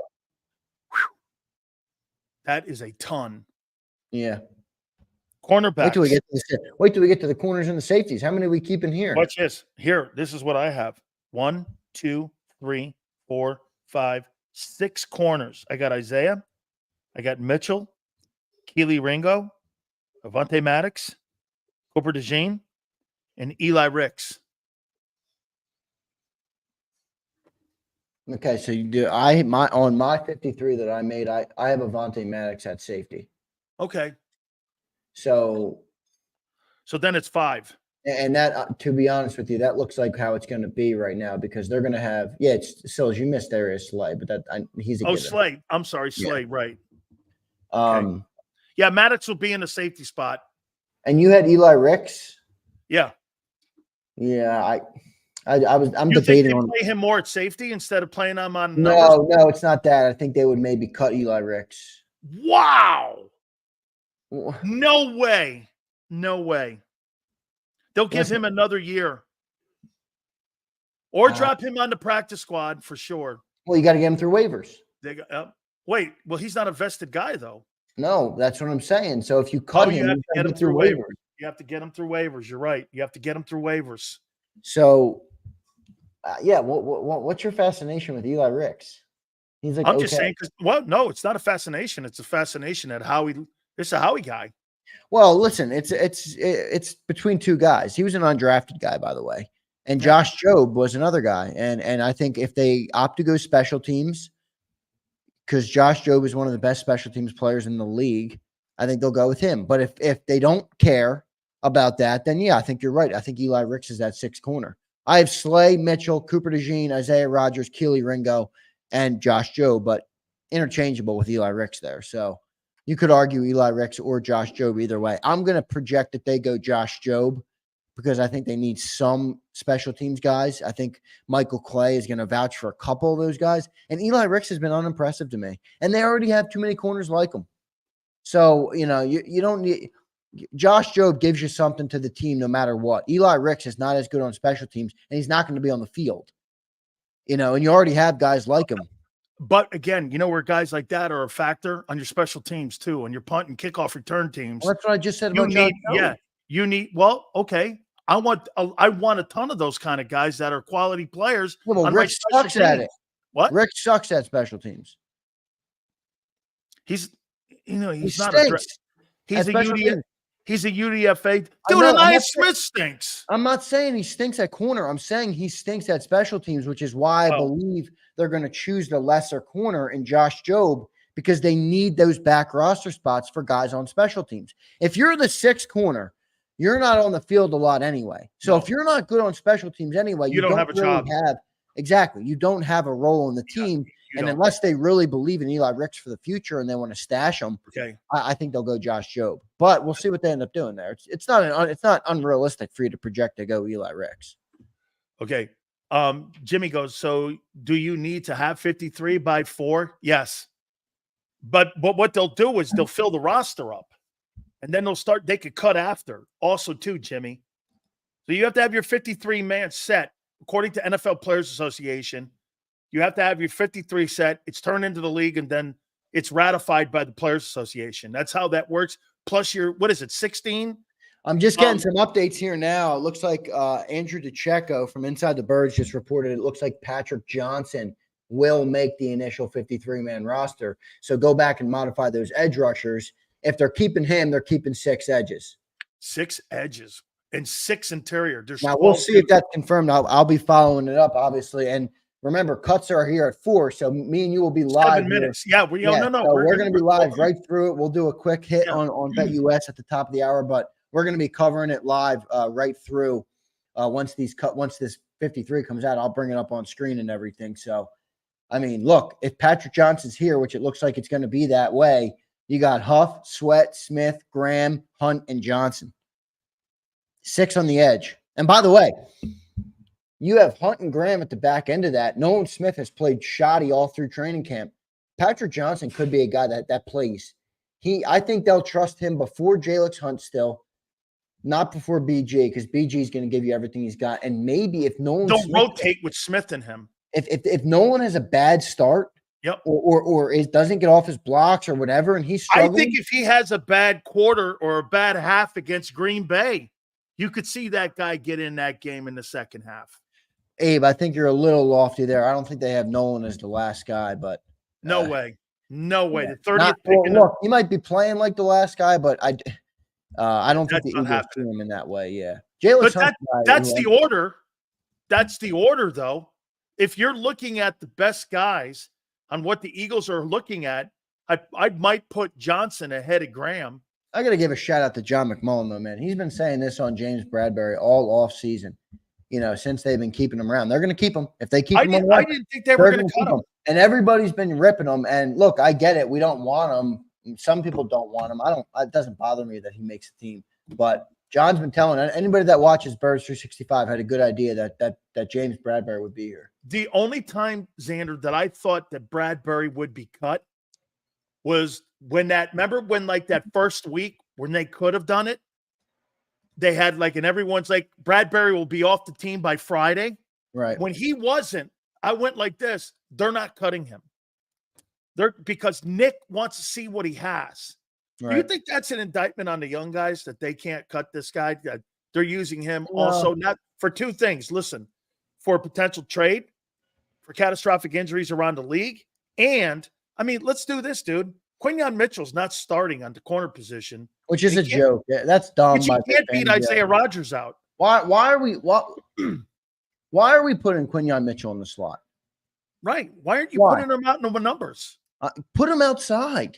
Let him develop as an outside cornerback. I know you just want him on the field, but I don't think these other 2 dudes and Isaiah Rodgers or Keely Ringo have either showed that they're that much better than Quinyon.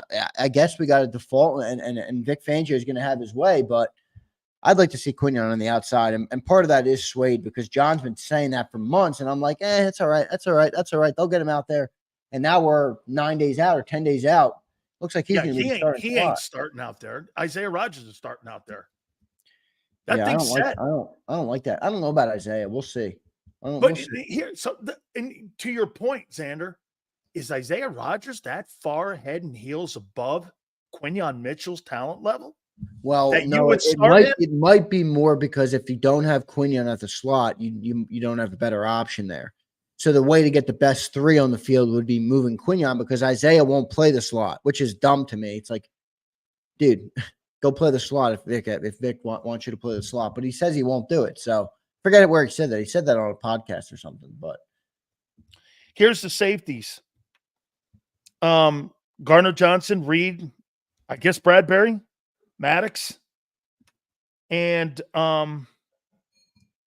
well, yeah, you have Maddox in your corners, so yeah, but I moved them out of there. Okay, you moved them out of there, and I put them over at and I put them. All right, so who do you have? Gardner Johnson, Reed, Maddox, and Bradbury.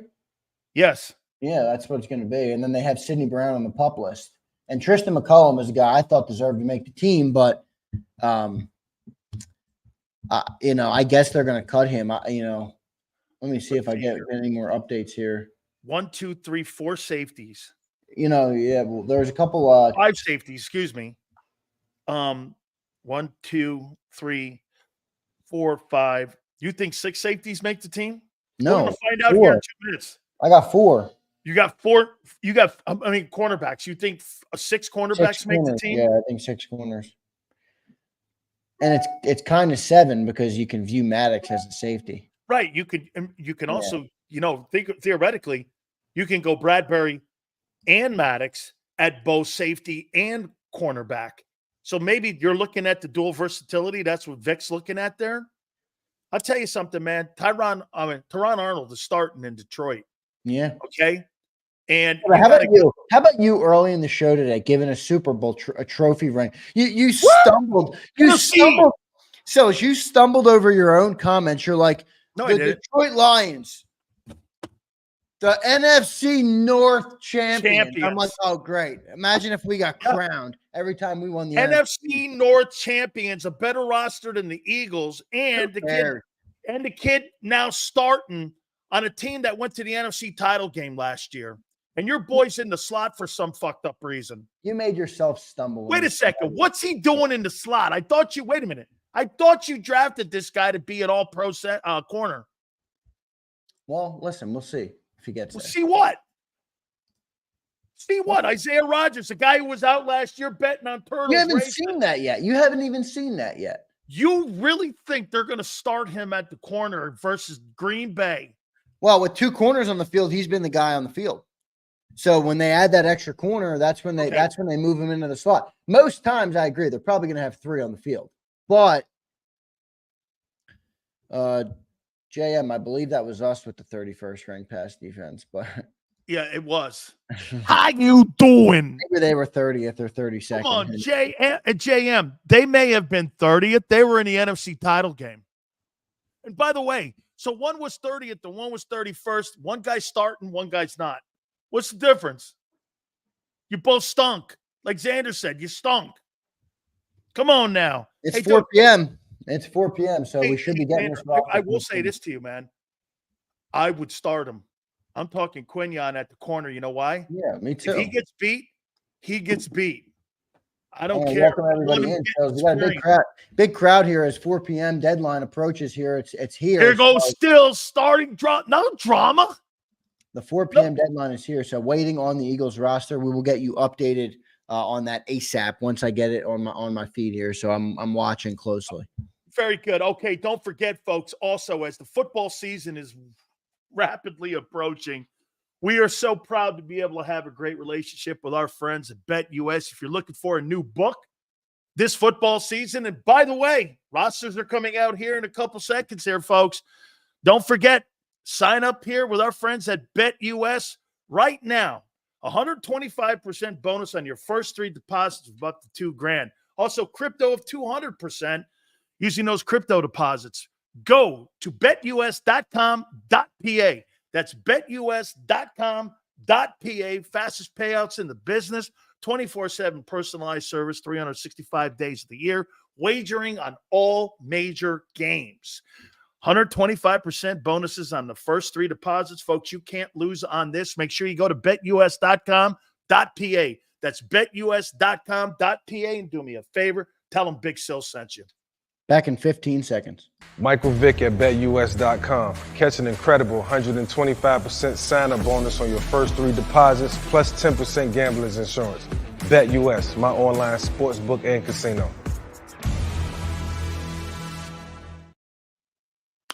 All right, folks, let's do this and do me a favor. Please, let's get the likes up. I appreciate you guys all being here. We're waiting for the Eagle roster to be released here. What's the biggest question mark position you think that is going to be the most controversial position where they're going to keep people? Cornerback, linebacker, O-line, or wideout? I got to go linebacker there. I just think there's too much unknown there. A lot of projection on Nakobe Dean, which, you know, I'm starting to feel a little bit better about his late camp, but you think he starts?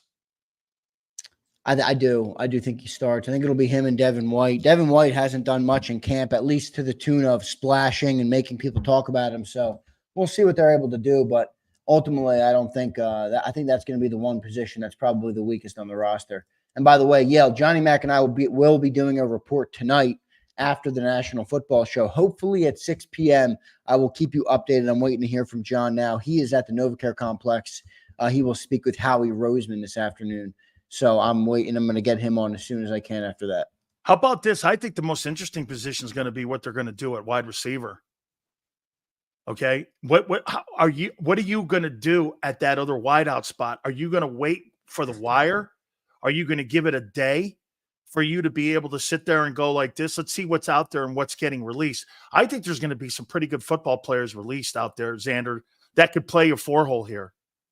All right, so I have the video. Sorry to cut you off. I have the video the Eagles put up if we want to play it. It just runs through their roster. So let me pull this up real quick. Here is the 2024 Philadelphia Eagle roster. So pull this up for us. We're now getting. Okay. Make it a little bigger, Xander. There you go. Okay, I got you. Okay, here we go. We'll restart it here. Is that full screen for you, Sills? Yeah. Yeah, so Nolan, Jake, Devontae, Pickett, Gardner, it stopped. It's not running right now. There you go.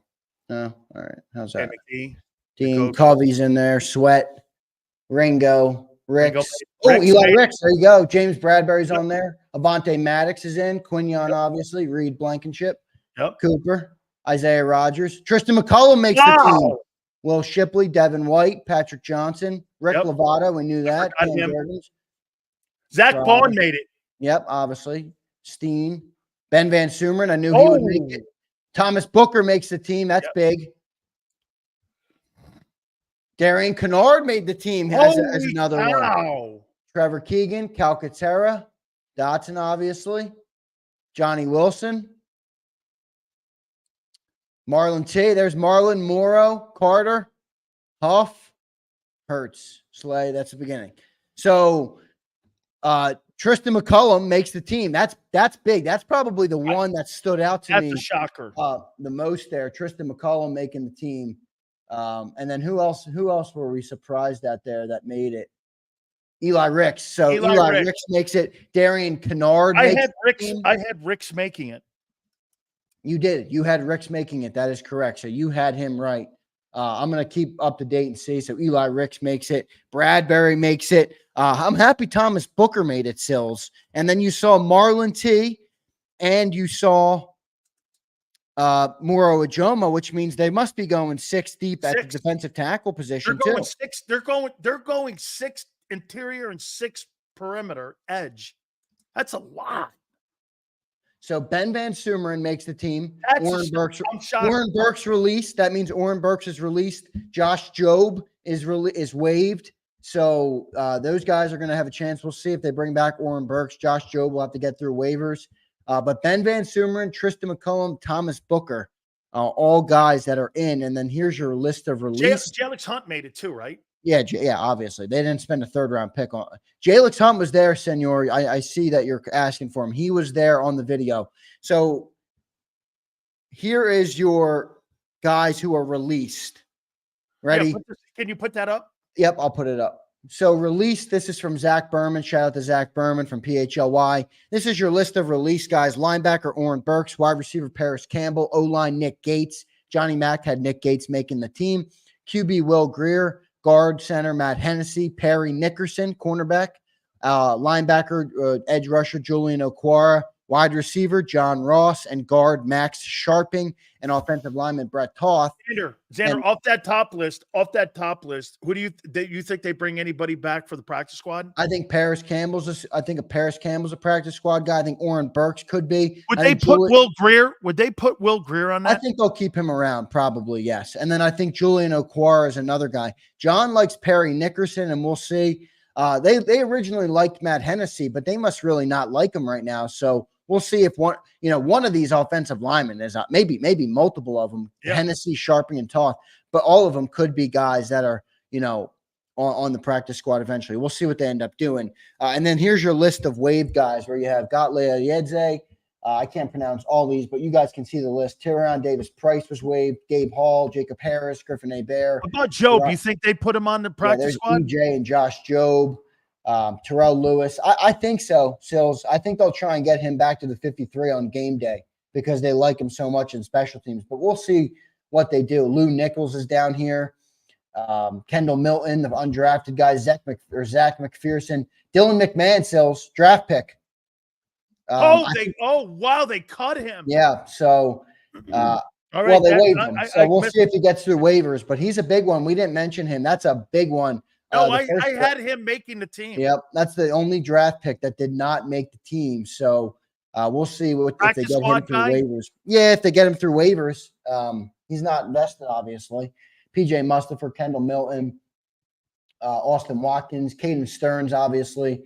I think all these guys, most of these guys will get through waivers. Maybe Dylan McMahon doesn't. Josh Jobe might not. EJ Jenkins might not get through waivers. We'll see, what else happens. And then there's your pup, Sidney Brown, and then on IR, Anaya Smith and Albert O. So that's your breakdown of the roster right there. What do you make of it? A little surprised at McMahon. Definitely surprised at McMahon, and surprised they went with Tristan McCullum and also kept Bradbury. So they went deep in that secondary, man. Van Sumeren, I always thought he would make the team, so I'm not surprised by it. Thomas Booker, Eli Ricks, yeah. I mean, look, we talked about that right before he came on. But, yeah, JM says 2 tight ends is crazy. I think they are going to end up picking up another tight end. Yeah, Fly Parks, you're exactly right. Howie traded for him years ago, and he's been a nothing burger. Seems like they're trying to save face with him, too. Do they have the full 53 set? There's your 53 right there, man. Okay, let me start from the top again. There it is right there. Okay. They kept 3. They kept 4 backs. No, 3 backs. My bad. 3 backs. 1, 2, 3, 4, 5. They got 5 5 wide receivers. Yeah. But I think they're going to come back with another one. I do too. They're not going to go into the season with 5 wideouts. Yeah. 2 tight ends. They're going to come back with a tight end They're somewhere. going to come back with a tight end. Yep. How many old linemen? 1, 2, 3, 4, 5, 6, 7 offensive linemen. Holy shit. No, it's not a lot more than 7. Where'd you get go down? 7? Go down. Yeah, I can't see it all. Oh, you got Darian Kennard down there. That's it, though. But these are 1, 2, 3, 4, 5, 6, 7, 8, 9 offensive linemen there. You got Mailata, Dickerson, Juergens, Becton, Lane, and then your backups are Tyler Steen, Keegan, 9 old Johnson, and Kennard. See, they opted for more depth on the secondary because they kept Eli Ricks. They kept Avonte Maddox as a corner. They had 1, 2, 3, 4, 7 corners here and 4 safeties, and that's not including Avonte Maddox at safety. So they obviously opted for an extra guy here and an extra edge rusher and an extra defensive tackle over the extra offensive lineman. So you can see they got 1, 2, 3, 6 defensive tackles and 6 edge rushers, 5 linebackers, 7 corners, and 4 safeties. And then 9 offensive linemen, 2 tight ends, 5 wideouts, 3 running backs, 3 quarterbacks. That's your 53. I can't believe Bradbury made the team, but I'm not shocked. I think some of this is projection on who gets through waivers. I think they had a better chance at getting Dylan McMahon, the rookie, through waivers than they did with Thomas Booker or Johnson. They're or not Eli Ricks. Booker. You would not if you cut Booker, he would have been picked up. He would have been picked up. Okay. Yeah, they would. Hey, Xander, interior D lineman, how many did they keep there? Interior D line, they got 6, right? They have Jordan Davis, 2, Jalen Carter, Milton Williams, Marlon Tuipulotu, Mora Wajomo, and Thomas Booker. Edge rushers 1, 2, 3, 6. 4, 5, 6. That's exactly as we projected a second ago before this came out. Huff, Sweat, Graham, Nolan, Jalix, and Patrick Johnson. Linebackers 1, 2, 3, 4, 5. They kept 5. I thought they'd keep a little bit more than that. Yeah, well, who would they have kept? Oren Burks too with 6? No, I think they're going to find a guy. Let's see, DBs 1, 2, corners 1. Now, are you 7 corners? Are you putting Mitchell at the corner even though he's playing the slot? Well, that's still a cornerback in the eyes of the but okay. Well, what would it be if it's not a corner? Yeah. Like Vic says, they're 2 different positions. Slot and corner are 2 different positions. But okay, technically, talking about it that way. But when you hear Vic talking, he's right. They're that 2 bottom guy's Avonte Maddox. He's cut off, but yeah, there's 2 different skill sets there between slot and corner, true corner. 1, 2, 3, 4, 5. Wow. Vic had some. I think Vic had a lot of say in that defense, especially in the front 4 and the front 7. I think he had a lot of say here. I'll tell you what, you could see the dominant coaches because I'm surprised. You don't see this team go lighter on the offensive line to favor other positions often. That's an interesting move, and I think it's a projection that they get McMahon through the waivers. Yeah. Well, that's Vic vouching for the Booker.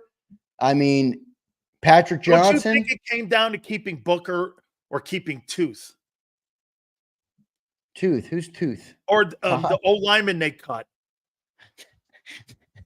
Tooth. He said Dylan McMahon or Brett Toth. Yeah. Yeah. I think it came down to the rookie, not Tooth.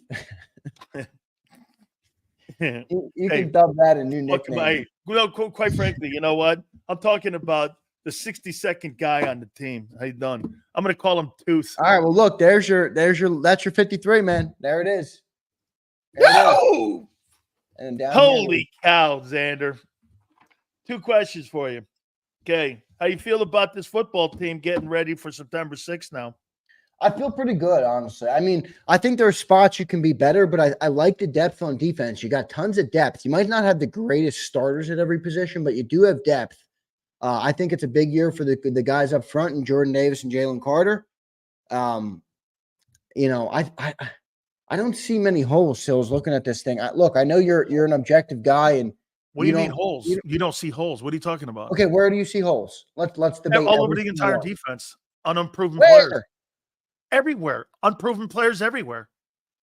Linebacker, corners, safeties, everywhere. Edge rushers, everywhere. What are you talking about? You're making it sound like this is the first team all-pro defense. I didn't say that. Well, then what are you saying? You saying holes where? You got guys in the room that can play. Bryce Huff is upside. He's got projection. Bryce Huff? I get what you're saying with him, but you still have Sweat, Graham, Jalix Hunt, and Patrick Johnson. I think you're going to get a good rotation. Graham? Are you Grandpa Graham? Hey, dude, you're kidding yourself if you think that you're looking at that defense and going like, you think that's the 49er defense? I might be upping from 13 wins, everybody. Oh, yeah, I knew it. This roster is elite. This roster is elite. It says no holes on defense. This roster is elite. Hey, no holes on defense. Did I hear that right? But they're not massive holes. Wait a minute. I want to get this right. Say you say there's no holes on defense. Big Sills, this is a Super Bowl roster right here. Oh my God. This is a Super Bowl roster, baby. Look at it, Sills. Jalen Hurts. You got Saquon Barkley, Devontae, and AJ. This is. How come you start on that side? Start on the other side. That you are seething inside, Sills, because you're like, no, I have to watch this team. Jordan Love's going to dominate the league 45 on you on Friday of next week. He's going to put 45 on you. Sills, no, he's not. Okay, he's not. Mark my words. 2 interceptions for Jordan Love in the opener. Okay, mark my words. 2 interceptions and a fumble for Hurts. No way. I'll take that bet right now. No. You know what I will say, though? I think this is a high-scoring football game next week. Because both defenses won't be ready. Both defenses won't be ready, including your no-holds. That's the new name of the Eagle defense in 2024. Xander's got a new name, the no-holds Eagle defense. No holds, baby. And hey, who's going to lead? Featuring Brett Tooth, the disciple. Put it up. Tooth, how you doing? Dan, they just vacated Michigan's season 21, 22, and 23 in the championship. Wow, did they really? That's awful. Because you know why? Can I say it without being a dick? Because he didn't do proper COVID fucking recruiting. What a bunch of shit that is. Who's the backup center? I believe it's the Hennessy kid. Eagles didn't keep a backup center. I think it's the Hennessy kid's the backup. And Xander? Who? Yeah, they don't have a backup center. Handsome. Sorry, I was distracted with making sure I had the updates on everything over here with the roster because, at the end of the day, I don't care too much right now about the Michigan. Yeah, I don't care about Tooth either. But Disciple, I do appreciate your super chat, man. Handsome, you're right though. They don't have a center. They don't have a backup center. So I think it's going to be Dylan McMahon, or they're hoping. Yeah, they do. Yeah, they're hoping. They got a backup center. Who they got? Jason Kelsey. No, they're not. He's lost 30 pounds. He's not coming back. He doesn't care. He just signed $100 million deal in his podcast. I saw that with his Yeah. brother, man. And, hey, get this. You Most gotta be times you kidding see this. Guy signs a 7-figure contract. God Now, bless him, man. I God heard bless this. him. They do a They great signed job. a 9-figure contract. I'm like, what? Yeah, God bless them. They do a great job on that show, but Jason Kelsey will not be returning. So no backup center. I guess they're going to try and get McMahon through waivers or bring Brett Tooth back. The tooth is loose. I like that, PI. The tooth is loose. The no holes defense in Philly. So you're talking about this defense. They went heavy as heck on defense, man. 28 players on defense versus 22 on offense, and then your 3 special teams guys. That they do have depth there. So when I say no holes, I don't mean that they have all superstar players. I mean they have real depth at every position, a real rotation at every player, every position. And I think it's going to benefit Vic Fangio, a guy that's probably going to move guys in and out a lot. So that's heavy, though, on defense, man. And then 5 safeties, really, with Maddox. And you could call it 7 corners or 5 safeties, however you want to slice it. But Bradbury, Maddox, and McCullum all made the cut. Interesting to see what they're going to do there. And then remember, Sidney Brown will return from the PUP list, and he will automatically slot in as your 3rd safety. So a lot to see what could happen there. He won't be ready for this year, though. The next year he'll be ready to be an impact guy. You know what happens when you come back immediately from an injury. Tristan, who are you talking about? about? No, I'm talking Sidney. When Sidney comes back from his injury, it'll take him a little bit to get going. Yeah, it's not going to take him a full year, I don't think. Dog. Who do you think he is? Holy shit, man. Now you're dropping voodoo dust. I'm not falling for your doom and gloom. Name. Okay, Sidney Brown got hurt last year.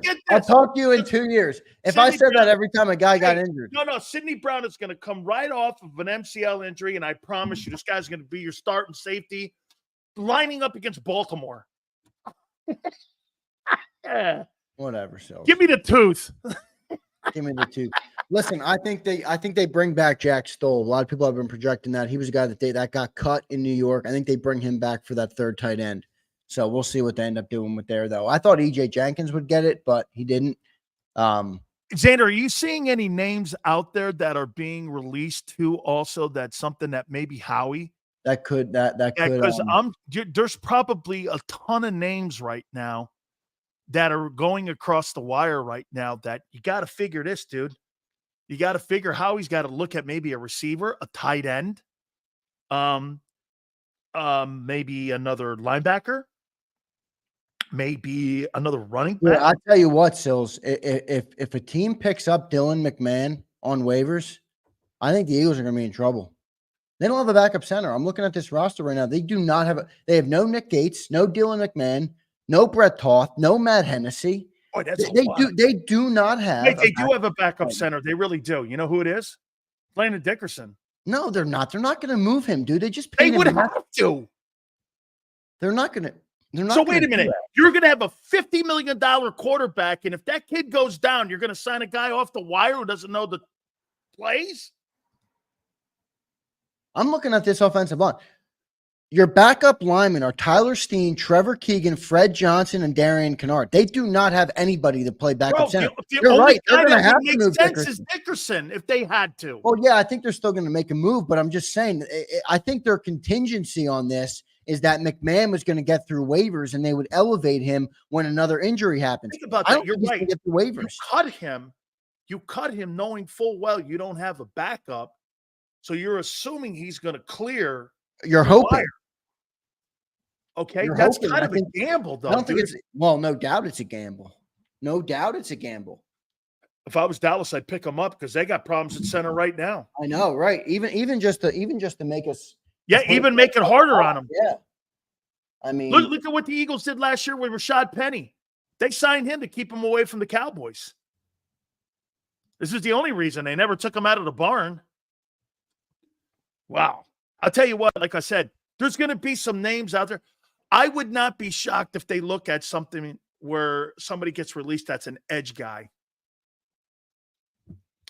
Okay, because let me say this to you here. How many more edges are you going to keep? Well, someone we get moved. Depending on what that thing is out there. Dude, I don't think you're very good at edge. I think Sweat's your best guy. I think the question mark on Huff. By the way, here's my true take on Huff. Okay, I don't think he's bad. I just think he hasn't done it enough. That's all. 1 year doesn't make, in my opinion, a great pass rusher. Okay, I want to see this kid show me that he could be somebody that's going to be counted on year in and year out. Let's see here. Isaiah Rodgers. I mean, wow. So the Philadelphia Eagles are going to go into the start of the season against the Green Bay Packers in Brazil with Isaiah Rodgers, who's missed an entire year, as a starting cornerback number 2. You're good with that? Well, yeah. I mean, what's the problem with it?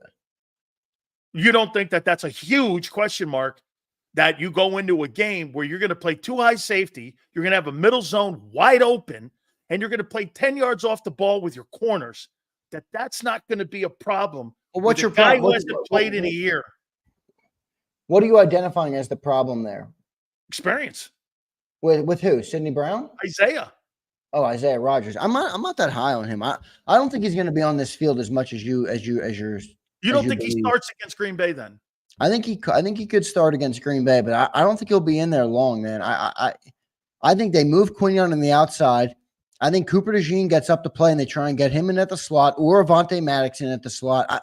I don't think Isaiah Rodgers is going to live on this football field. I really don't, unless an injury happens, which very well might happen. But we'll see what they end up doing there. I want to read some comments though, just to make sure everybody's. You think Mitchell gets that starting job by week 3? Yeah, I think he already has it. Kind of. They're just waiting for the other guys to get ready because they need a spot. Comments. Well, I think everybody has a lot of the same reactions I do. What the hell they're going to do with the offensive line depth? I think that's the one glaring spot here. Center is really the whole offensive line. I mean, center and right guard for sure. Yeah, you look at the backups. You got Steen and Keegan, who can both play guard, and then you have Fred Johnson and Darian Kennard. Those are tackle guys. So, they don't really have interior guys there. They do not have enough interior depth in the offensive line. That would be the biggest thing for me, no doubt about it. I'm happy Tristan McCullum made the team. So he's a guy I think earned it. I really think he earned it, and I'm happy he made it. Booker too. Yeah, Booker too. But Tristan, I thought, because I've heard John talk a lot about Booker. Yeah, Booker's been good. Booker's been impressive in camp. So, all right, guys, where are we on the like list right now, Xander? 1 sec, I'll tell you in a second. I got like a million tabs. Xander, they're only depth if they can play. That Bob, that's my take. Yeah, Bob, welcome to football. No crap. Hey, Bob. Right, see, he thinks because they've got I'm not 7. Be rude to you, Bob. I'm just saying. Hey, Bob, I mean, they think that because he's got 7 guys from Philadelphia International Airport, that's depth. I mean, just because you got 7 guys that were baggage handlers and those guys are now part of your corner play, that doesn't mean you got 7 quality guys. You got 7 baggage handlers. Jeez, I mean, look at your linebackers. Look at it. They're pretty deep at linebacker. Pretty deep at linebacker. Yeah, you're also deep over at Philly X with baggage handlers.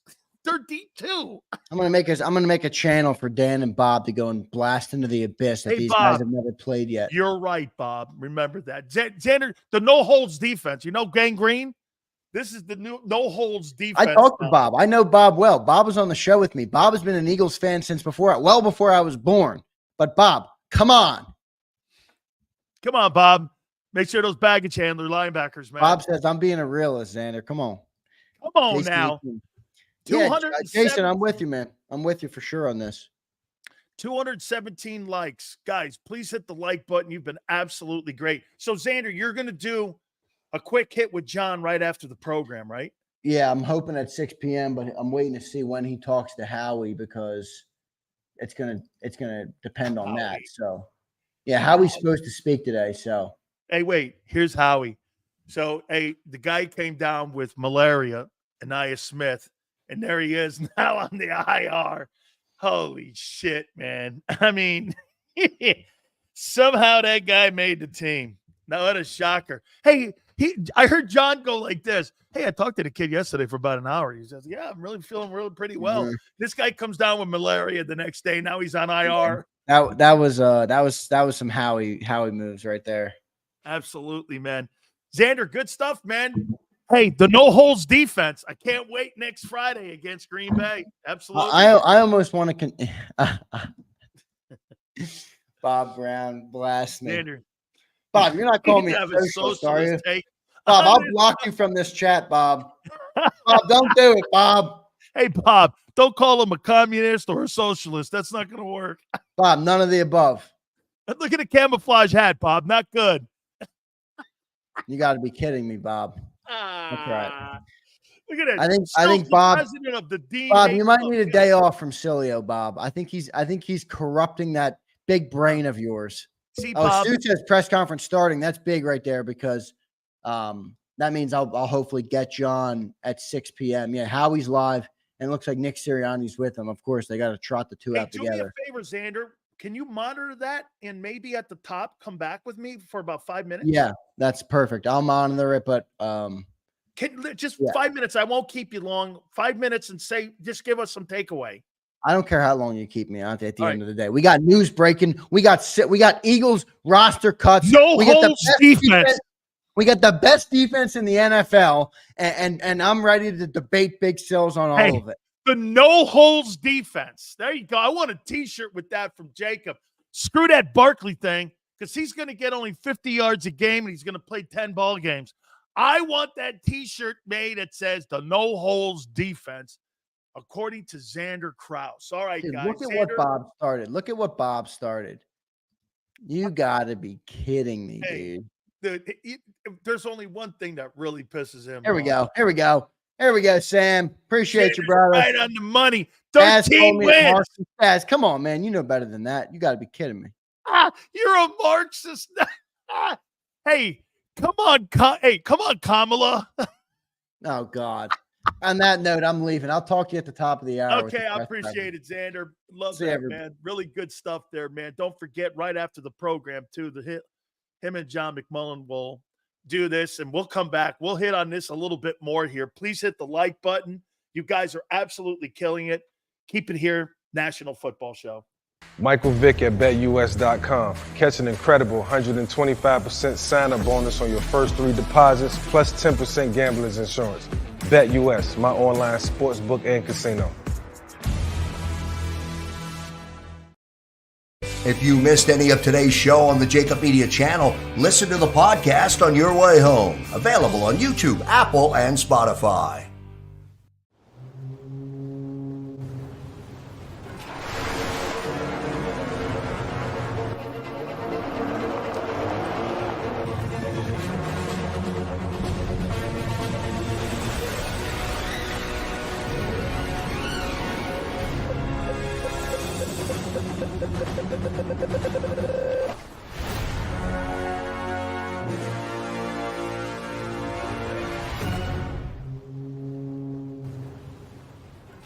Heading down the shore. Have a ball once more. Here, imaginations run wild and time stands still. Because here, you can find the best of the Jersey Shore, all on one 5-mile island. So leave the old you behind and get lost in the woods. Wild, wild, wildwood days. Plan your stay in the Wildwoods today. They're carving them up and good play calling along the way. First and goal at the 6.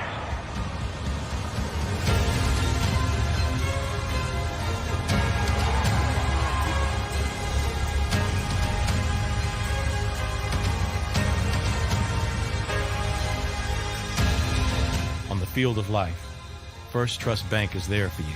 Champions on 3. 1, 2, 3. Because Philadelphia dreams deserve a Philadelphia bank. Win and save this baseball season from Colony Pools and Power Washing, a local company serving Delaware, Delco, and Chester County since 1970. Are you tired of looking at your green house? Is your roof, siding, deck stained green from algae and mold? Let the experts pressure wash your home and take the pressure off of you. Win with Colony Pools and Power Washing. Call them now at 302-762-2250. That's 302-762-2250.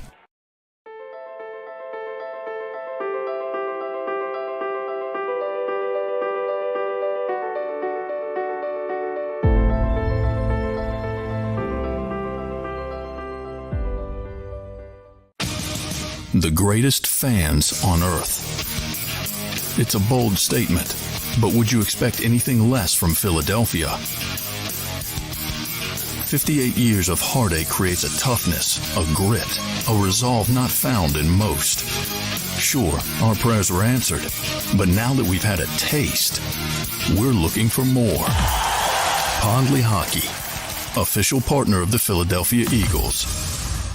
EAGLES, Eagles.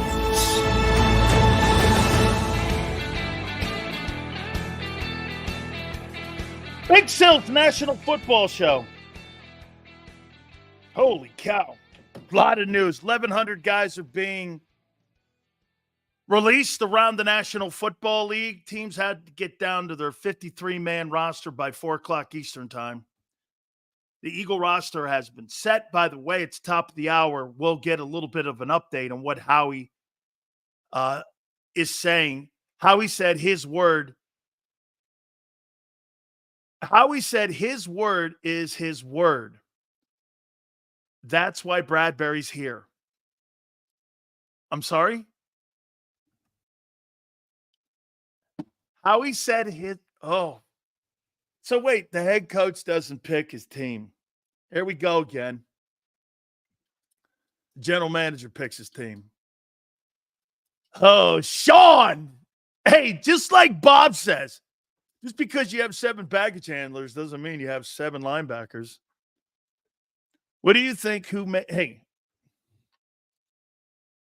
Dome says this. What do you think who is a make or break it guy on defense beside Jordan Davis and Nakobe Dean? Nakobe Dean's not a make it or break it on that defense. Actually, I think it's more on the corner play on 2. Whoever plays that corner 2. Here's a couple things on your here's what you have to hope on defense. On the Xander no holes defense. You got to hope corner 2 plays well. Slay's not old. Not old. Your linebackers are functional. Functional. You got to hope Huff replaces Hassan Reddick. You got to hope that Sweat picks his game up a little, gets up to 10 sacks again. Smith plays. Milton plays. We've never seen any of that. Stay tuned. My prediction could break the 14. Get this. So Xander's now going 14-5. He's talking maybe potentially 15-2. Me? 9-8. You're a 9-8 football team. Boy, look at how happy you are that a guy named Thomas Booker made the team. Who? Or that a guy, Devin White, made the team. Who? Or the guy Nakobe Dean made the team. Who? I mean, or Nolan Smith made the team. Who? You're sounding like these guys are good. Holy shit. Man, 14 or 15, 15-2. No way, man. That football team's 9-8 right now. You won't beat Green Bay. 12-5, Sills. Throw some respect on my team. Yeah, I just did. 9-8. I upped it from 7. What 8 teams are we losing to then? Pick one. Green Bay? You can lose to anybody. Your defense is not good enough. You're losing to Baltimore. You're losing to Cincinnati. You're losing to those teams. You're going to split with Dallas, as you always do. I just gave you 5 there. You're losing to Cleveland. Hey, your offense is good. Your defense is just as bad as your offense is good. With a top 7, look at this. John says you got a top 7 defense. Top 7 defense. Oh my God. No holds defense. That's Xander's. Oh, my God. This is holy shit. This is going to look like you guys weren't around for this. The Xander wasn't around. There was a thing called the space shuttle back in the day. And the space shuttle came crashing down to Earth and it burned in the atmosphere. That's what the Eagles' defense is going to look like. If that offense doesn't score a ton of points this year, it's going to look like Skylab. Chris goes, you're assuming that the defense won't be good. Assuming? You haven't been. You're assuming because you have brand new players that you've never heard of, you're going to be good. Dude, your defense a year ago wasn't good. Now you're telling me you upgraded? Where? Quinyon Mitchell doesn't even fucking start. He doesn't even start. Cleveland, absolutely. Dude, you lost to New York last year in Seattle. Holy shit. And that was Drew Lock. Stills, I believe the Eagles' 53 man is good, but it clearly shines a light on how one side, this team was built. We kept 5 linebackers, 2 backups, and 3 third-teamers. Bob, thank you. That's exactly right. Look at that defense compared to how many offensive jobs were won? How many jobs were won on offense? The number 3 receiver and the right guard position are the only positions that were won. Barkley was going to be the back when you gave him $10 million. He had 2 jobs. Look at the jobs that you have to fill on defense. Edge rusher, you had to buy him. You Quinyon Mitchell, you signed him. Get this, both corners you have going into this Packer game, you didn't draft. No, wait, let's do this. Let's talk. Okay, Kyle, you're going into a game this year against Green Bay with 2 corners you didn't draft, 1 linebacker you didn't draft, 1 edge rusher you didn't draft. And you guys are like, these are all new players. Okay. Eagles schedule? No. I do not care. Hey, dude, you don't get the benefit of calling yourself a good defense. Xander he's giving you the benefit. I'm not. That's not a strategy, giving benefit of the doubt. Who are you? You know what? That's a great let me take a look at this. I'll do this to you. Jalen Hurts, on a scale of 1 to 5, 5 being the best. Okay? 3.5. I think he's good. Saquon Barkley, running backs go in the NFL, 3.5. A.J. Brown, 5. Devontae Smith, a 5. Dotson, a 2. Goddard, a 3. Mulata, a 5. Dickerson, a 5. Juergens, I like the player, 3. Becton, a 3. Lane, a 5. Now let's get to your defense. Milton Williams, 3. Jordan Davis, 2. Jalen Carter, 3.5. Okay? We don't know yet, but we're hopeful. Hope is not a strategy. Huff, 3. Dean, 2. 1. 1.5. No, Devin White, 2. Nolan Smith, 1. Mitchell, unknown. CJ, 3. Blankenship, Reluctantly a 3. Slay 3. Dude, what are you talking about? Dean 2, really? Hey, Edgar, probably 1. He's not that good. The Kobe Dean is going to start on your team with 218 reps in a football game, and he has done dick. And you're telling me the no defense is going to have a guy playing that's not proven anything in his NFL career, and now he's starting. Why is that guy starting? You know why? You don't have talent there. Nakobe Dean on the 49ers would be cut. He'd be cut. He wouldn't make the Niners. He wouldn't. Eagles defense is a few injuries away from completely falling off the track. How about this, Hollywood?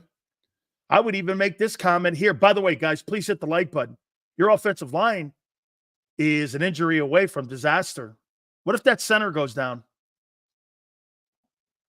So you went from Jason Kelce to Cam Jurgens, and if that center goes down, you got to move Dickerson over? That's your only emergency move, is Dickerson the center. You're not going to sign a guy off the street. And if that kid doesn't clear waivers that they drafted in the 7th round, who hasn't looked all that great, but if that kid doesn't clear, if I was Dallas, I would sign him to my practice squad just to F with Philly. Jack goes like this, Stout will get it done. Hey, Jack, it's not so much Stoutland will get it done. If you lose a center right now and Cam goes down, what are you doing at left guard? So left guard and right guard will be question marks, and Dickerson playing out of position. Sounds like, and you struggled with 0 blitz. Dude, this is far from the 22 team where you had depth everywhere. This is far removed. Your roster's nowhere near that roster. You were deep and talented, and you were experienced. Hennessy sucks. I like Keegan. I do like Keegan, Forrest. I do like Keegan. Here's this one here. Dan says, thinking this defense is going to be exactly the same as last year is a wild take. Really? How's that a wild take? Schemes don't make, as Vic Fangio says. Listen to your coordinator. Schemes don't make championship defenses. Players do. It's a wild take. Why is it a wild take?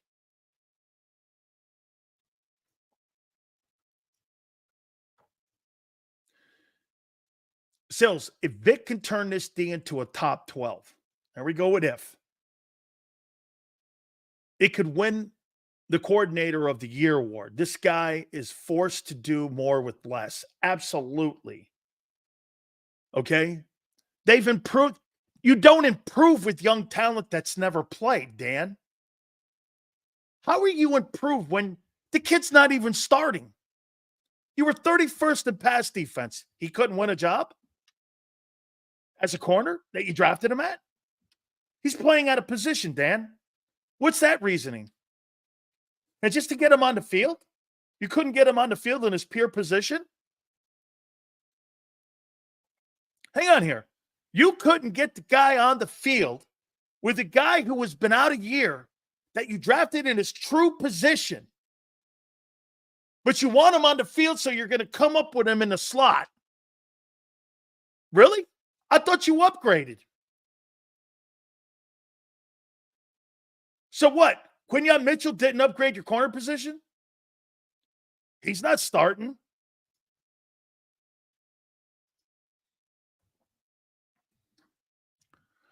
We aren't in Vic's head. That's not, no, Vic said this, Dan. Vic Fangio asked, somebody asked him at a press conference the last time he spoke, do you think your defense, you feel more comfortable, unlike the no-holes defense, The last time Vic Fangio was asked this question, you feel more comfortable going into the start of the season with what you have? He goes, I'll let you know after week 12. That's what he said. Those were his words. Not my words. Dude. No. Here, let's just show you here. Here's another thing that Vic Fangio said. You keep saying he's not starting. Our slot corners on the field. Slot corner and cornerback are two different skill set positions. Vic Fangio said that in his last press conference as well. Because some reporter said, well, he's playing slot corner. He goes, that's not the same. They're two different positions. They're two different positions. They're two different skills. They're not the same. Dan, you need to listen to what Vic Fangio's saying, because he doesn't lie. He says this. These are his words. His words.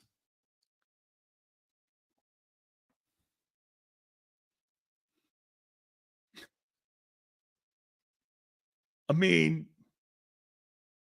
how he said hi? Don't worry about it. We're going to say hi when we whoop that ass Saturday at Florida Field, Ben Hill Griffith Stadium. I'll see you Saturday, Howie. How you doing? Dan, why didn't we cut? Hey, here's another good one. Dan, why didn't we cut Bradbury? Because he's not sure what he has at corner. Why else would you keep him? Why? Because you want to pay him $12 million?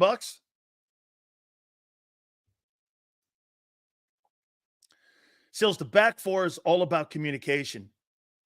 If we had a better safety play, Hugh might have slotted in the cornerback because he would have had support. Nickel gets his talent on the field. Yeah, but Bob, once again, that's not where you drafted him. Gets him on the field. Well, if he's so good, why can't I put him over at corner like that's his true position? Remember what he said? I'd never played that position in my. This is a brand new position he's never played. He's never played it. Seals, maybe the person did not hear it or see about Vic's comments. Vic said the nickel plays almost. No, absolutely. But once again, they're two different positions. Slot corner and corner are not the same positions. It's not the same skill. That's like saying right guard and left guard are the same skill set techniques. They're not. Right tackle, left tackle, completely different skill sets. Just because they're right guard and left guard, that doesn't mean you're playing the same technique. There's two different responsibilities for a right tackle offensively and a left tackle offensively. Same guard positions. They're not the same position. They're totally different skills.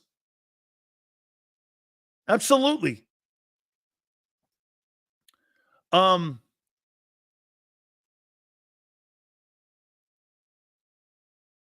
So hold on here. So you're assuming Mitchell can't do both.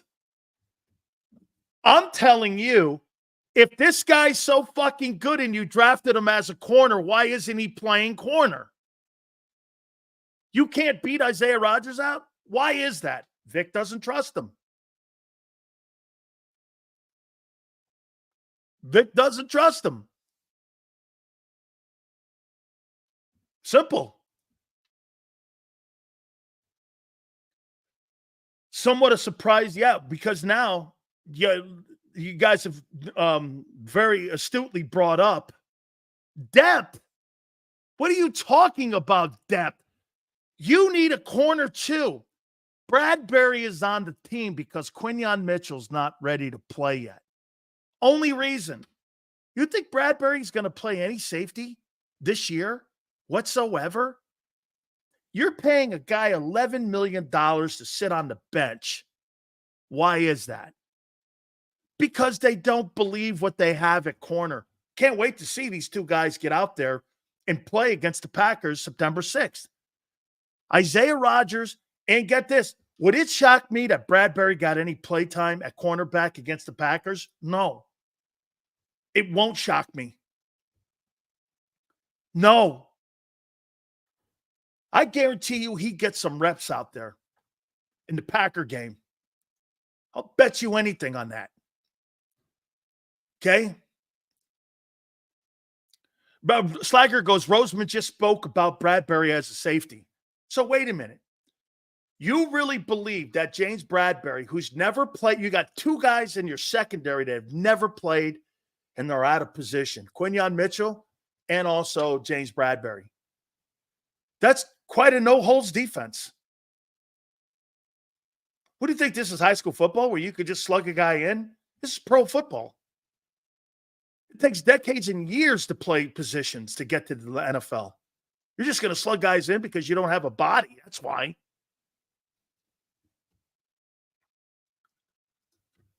For Christ's sakes, let it go, Sills. Holy shit. I'm not hating on anything. I'm trying to be a realistic guy here. Hating? Wait, tell me something. Marshall, thanks for the super chat, by the way, brother. What am I hating on? Tell me what I'm hating on, Marshall. I'm curious. What am I hating on?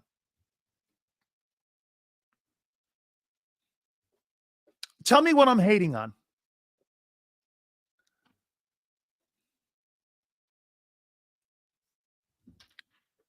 What am I hating on, Marshall? I'm can't wait to hear this. What am I hating on? Do you even know? By the way, brother, please, you don't have to put in you're very kind with your super chats. You just post it. And I'll answer it honestly.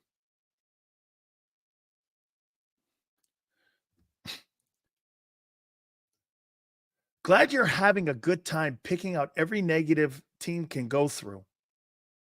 I have not wavered on your defense the entire camp. So when you say that, you're just making that up. I have not, and I am not sold on it. Just because you have a bunch of guys playing at the position doesn't mean they're good. It doesn't mean they're good. John says, I'm hating on the entire team. Like, no. You have half a team. I'm hating on one side of your team, not your offense. I don't hate your offense. Your defense is not good. Not true. And by the way, John, you're listening to what you want to hear as usual. It's cool. The perfect example of hating? No. I'm a realist, dickhead. You're constantly hating on the Eagles every bit.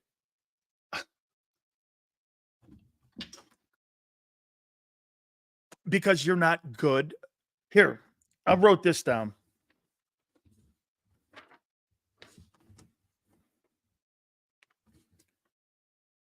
Here are my top rosters, AFC, NFC. And what I mean by rosters, best 53. Kansas City, AFC 1.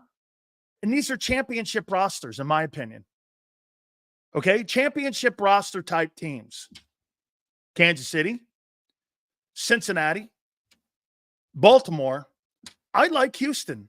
I love what the roster is, what they've done with Nick Caserio. NFC, my top 4 rosters. Niners, Lions, Packers, and Rams. Those are the best 53-man rosters. You're not better than the Rams defensively in any place.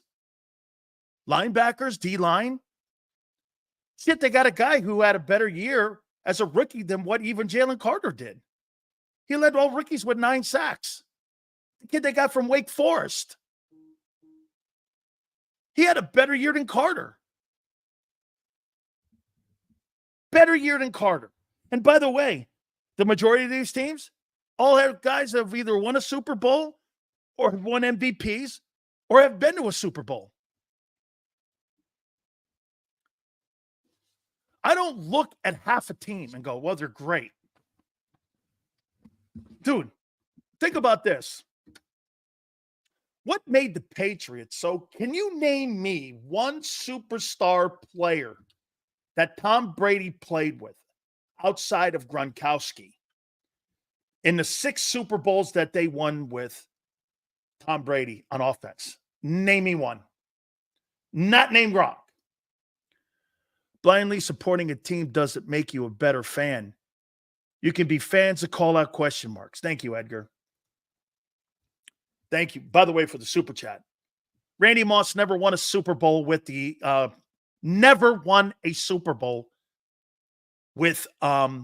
Patriots.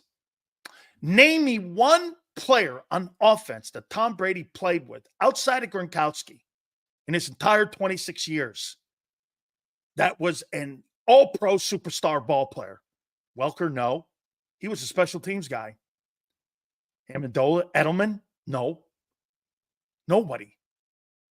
What makes that team even crazy with Brady, there were no skill set players that were first rounders until later in the run with Sony Michel.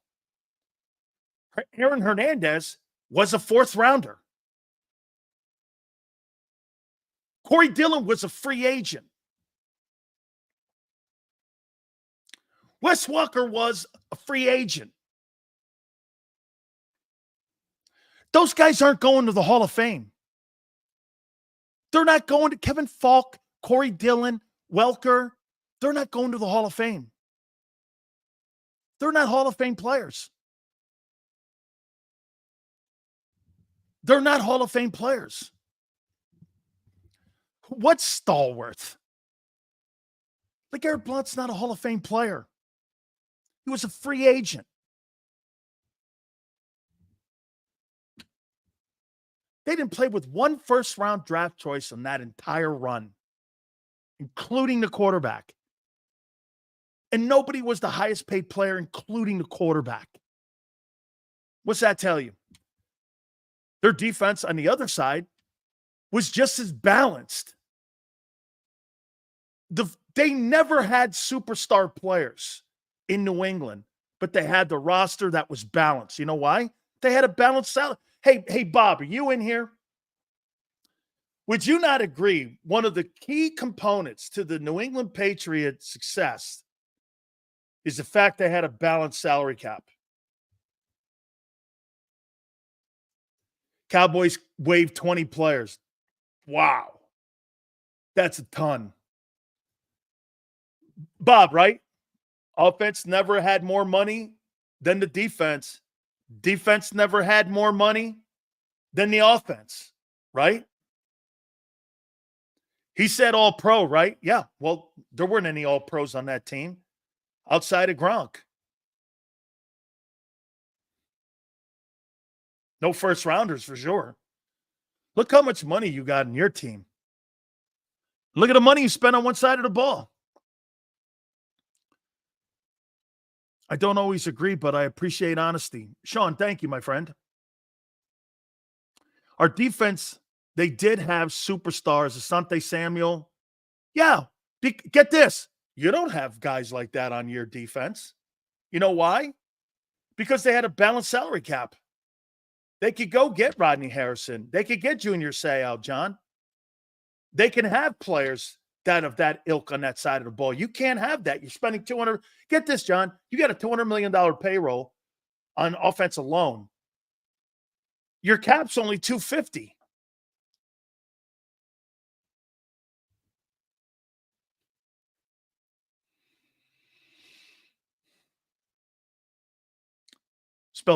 I got the message. By the way, I said skilled set players. Thank you.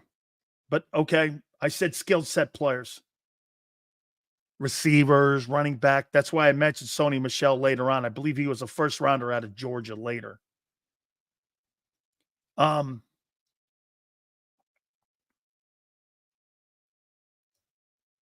Seals, the 49ers are about to cut a bunch of people anyways because they can't afford to pay. Hey, I'll tell you what, Sean. I'd be taking a look at them cuts. I'd be looking at those cuts in San Francisco. I might like some of those guys. Okay? I might like some of them dudes because here's the deal. You're not going to – there's no jobs to be won. I can't believe 4 rookies that they drafted have made the roster as starters, which is insane. N'Keal Harry was a first-rounder. They didn't win a Super Bowl with him. They cut him. They cut him. No, they traded him. They traded him. Okay? Win a Super Bowl with him. Let's see here. Roseman was asked about the backup center, a few and other positions. He said the roster isn't done until they get to 70. Okay. So that's exactly what we said, that they're looking still at the cuts here. They're going to add players. I would say this to you. Let me go to my 53 man. And I said this here a couple minutes ago with the Xander.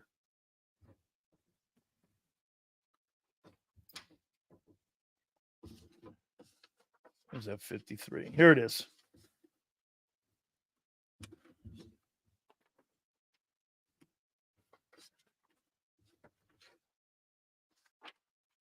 I think they're going to look at wide receiver. I think they're going to look at here it is. They're going to look at wide receiver. They're going to add a wideout. Edelman was a first rounder, Sturdy. I don't remember that. I don't remember him being like an all-pro guy either. I don't remember that. Let's see here. Dan, Brady's ability to get more with less and players allowed Bill to get D players. They were very balanced. Absolutely. Yeah, Xander, just a little bit of a synopsis. Just a little bit of a synopsis what was said there by Howie Roseman at the press conference. He's going to join us here. Don't forget also, Xander's going to join John McMullen right after the program. They'll go more in depth with it. But I just want to get kind of like a small synopsis when it came to what was said here by Howie Roseman. I guess Nick Sirianni was there as well. Packers only have 2 quarterbacks, Love and Malik Willis. I saw that deal that they made, Abe, to bring him up there and back him up in Green Bay. I think that's a really good move by Matt LaFleur. So I appreciate the super chat. Xander, just an overall synopsis of what was said a little bit here a couple minutes ago with Howie Roseman, the general manager of the Eagles. Yeah, pretty dry press conference. Not much that came out of it other than how we emphasized over and over again that this roster is not complete. We're incomplete right now. He said that probably 3 or 4 times today. He sees the roster as more of a 70-man roster than a 53, including that practice squad. So that was the big takeaway. And then he spoke a little bit about James Bradberry. I'll quote what he said a little bit. He said, he's always had great football instincts. We've seen him transition to safety from outside corner. It's a long season with the goals we have. Having a veteran like that on the roster, we know we can rely on. That's important. He's a pro. He's led by example. He's led by his play, and guys look up to him. So definitely spoke highly of James Bradberry there. He was asked about the backup center, and he kind of relinquished again to we are incomplete right now. So obviously going to be more moves coming on this team. Nick Sirianni spoke a little bit about Tristan McCollum, who's a good one. You know, Nick said Tristan flashed in games. Also, he was consistent in practice, great athletic ability that can help on special teams. So showing priority there. And then on the 11 defensive backs, Howie said it was a big offseason priority. I had to take responsibility for that. I didn't want lack of depth to happen again. So that was his comments on that. I think it is worth pointing out there's no undrafted free agents that made the initial roster. So that was the takeaway. When you're good, they're harder spots to make. Yeah, and he kind of talked about, you know, how he put an emphasis on those futures contracts because they didn't feel as good about the undrafted guys this year. So it does seem they were right on that. But overall, pretty dry press conference. Nothing Nothing crazy, just kind of Personally, though, Xander, the Bradbury thing to me, him crossing over that like that just to have a guy on the bench, he's not going to see time at safety. No, well, he spoke highly of him. I think he's trying to keep his value high. I think he's trying to. I mean, look, I do think there's an element to when you're a GM to being mindful of the players talking and the players understanding the reputations that certain GMs and organizations have. And I think Howie's very mindful of that, especially in the last couple of years. And I don't think he wants to ever say anything bad. I think he learned his lesson from the Wentz deal when exactly. And I don't think he wants that to whole badmouth this guy situation happened with Wentz. Yeah, maybe he overplayed his hand a little bit, but I don't think he wasn't going to say anything bad about Bradbury. He talked him up pretty good. I don't have the same problem that most people do with Bradbury, to be honest with you. I mean, that's quite, like Bob says, that's quite a spare tire to sit there on the bench at $12 million. I mean, when usually the rule is when you pay him, you play him. I mean, no doubt. I mean, and if you're comfortable with the fact that if there's a disaster, I mean, Xander, I got a feeling, man, that guy could see some snaps at corner in that Green Bay game. I mean, who, James? Yeah, I mean, depending on how that thing goes, dude. Maybe. Yeah, it's plausible to think that could be a possibility for sure. How about the fact that the center? So he mentioned the center position. I'll let you go after this one here. So obviously he's looking at the wire right now, and he's still looking at potentially adding. I think it's going to be tight end, maybe a wide receiver, and potentially definitely tight end. They're not going into the season with two tight ends. No way. And especially they're not going in without a blocking one. Because and that's why I don't think. That's why I think they didn't put EJ Jenkins on the roster, because he's another guy that can catch the ball, but he can't really block. So that's why I said, I mean, Jack Stoll is a realistic possibility for him to be back in Philly, but we'll see, what they end up doing. But they will definitely have another tight end. Hey, Xander, do me a favor when we come back out of the timeout. Have that 53-man roster ready for me, but we're going to take a timeout here. And for you, you're going to be with John McMullen at the top of the hour right after the program. Yep, hoping 6 p.m. Haven't heard yet back from John. I think he's running around the NovaCare complex, but I'm pushing his ass to be on 6 p.m. So if we don't have that at 6 p.m., I'll have a clip from your show airing on the channel, and then we'll go live eventually tonight. But John McMullen and I will be live tonight on JAKIB Sports on the channel, and we will recap the 53-man. Shonsky, we see it, my friend. Oh, my goodness. Guy sent a super chat, and 62 seconds later, he's up our keister. We don't miss him. Hey, hold on here. Yes, we missed Wansky's super chat. There we go. Let me get it up before he starts crying. Did we keep Bradbury? And despite the cornerback with Bland out, trade in the East. Dude, I think that Howie Roseman made this deal. This is a Howie deal. And I thought for sure, John had said it from day one. I thought they were going to cut him that Friday when that April 4th or whatever it was, Xander, I forget the day. Yeah. That you could have cut him, and they didn't. I said, he's making that team. And sure enough, it was I don't know how much of a debate it was, Xander, that he wasn't going to make the team. Look, I'm all right with it. I think he's going to be at least some sort of impact on the team right now. Let's see what they do. Because remember, he's a safety. You got 5 of them. You have Sidney Brown returning. I think he could be a trade candidate early in the year. No holds defense, baby. That's the new. Hey, by the way, have you revamped your record? I'm thinking about it, man. I'm looking at this roster. I'm listening to the Big Sills and how much he's gotten wrong in the last couple of years. What are we talking wrong here? Not by that defense. That's for damn sure. You guys were going like this last year when you were 10-1. What's that I smell? No, get this. How about this? You guys were going like this. Man, we're good on defense. Sills, how you ripping us for 10-1? I'm like, you're not that good. Sills, what's that?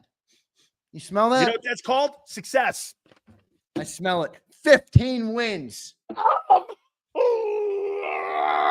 The no holes defense. No holes, baby. Top 10 in the league, baby. Top 10 now. No holes, top 10. Huff gets 15 and a half sacks, and Carter's all pro. And the Kobe Dean. Carter's all pro. I'll take that bet right now, man. You think he makes the all pro team? Carter? Yeah, I think Jalen. The guy in LA outplayed him. I think Jalen Carter is the best defensive tackle in the league right now. The guy in LA outplayed him as a rookie. Had 9 sacks. Who, the guy playing next to Aaron Donald? Aaron Donald's not there any longer. Well, he was there last year. It's okay. So what? He's not there. He was out of gas. Sills, you can't get past me that. Hey, he's out of gas. Okay. He wasn't out of gas. No, I'm not going 15. But maybe, Abe, I will consider going 14-3. I will give you my official updated prediction. Oh my God. Tomorrow on the show. 14-3. That's going to be interesting to see the new updated record either tonight or tomorrow morning on Birds 365. Does Xander Krauss his one-loss record? What did you have last time? 13 wins? 13-4, baby. Oh my God, could he go potentially 14 wins or 15 wins? That's must-see television. Xander, I'll must see it at the top of the hour. By the way, where are we on the like list, brother? What do you have, 9 wins? Jesus. 9 and 8. I'm with Angelo Cataldi, a realist. Angelo Cataldi. You bet. You know what, Sills? I know you love your boy Angelo Cataldi, and I love him too, and he did a good job. Coming on next Monday. If this team wins 5 games, 10 games this year, you better rip that guy on air. You better rip his ass on air. 5 wins is a batshit crazy prediction for this football team, and I can't wait to see if he. I got 9 wins. You got 9. That's BS too. So this team wins 9 games. So you think you're beating Baltimore? You're covering this team Lamar wins Jackson. 9 games. Wait, you think Lamar Jackson is not going to run through that defense with the no-holes defense? The no-holes defense is going to hold a 2-time MVP down, right? Dan, this team won 9 football games in Jalen Hurts' his first year as a starter with Queasy Watkins and Devontae Smith as a rookie. So you're telling me you think that defense with the no-holes defense is going to stop Joe Burrow? Dude, you love Joe Burrow. I do.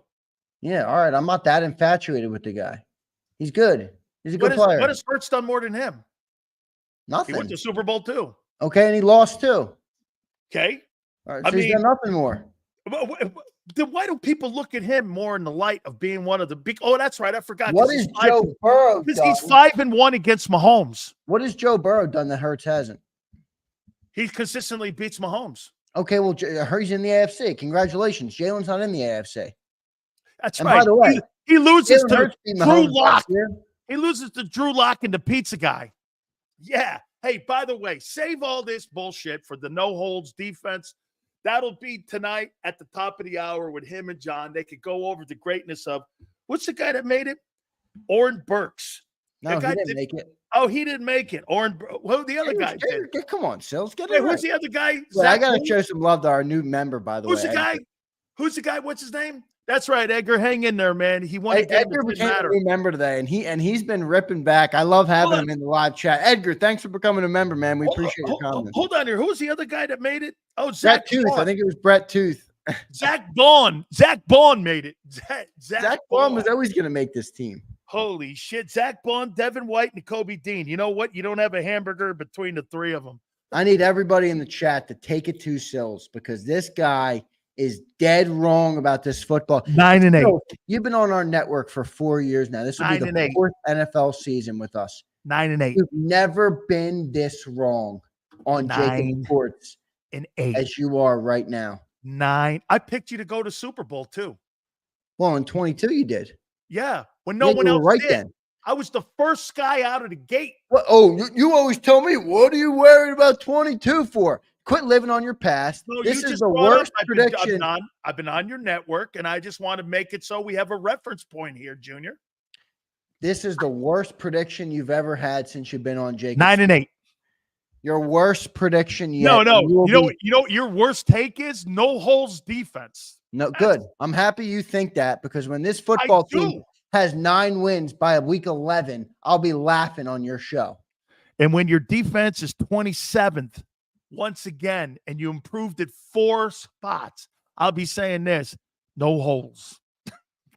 How you doing? Hey, I'll catch you at the top of the hour. Keep punching away, brother. Later, great stuff. By the way, tell John McMullen great stuff. Guys, hit the like button. We'll follow up on all this. Keep it here, National Football Show. Michael Vick at BetUS.com. Catch an incredible 125% sign-up bonus on your first 3 deposits, plus 10% gambler's insurance. BetUS, my online sportsbook and casino.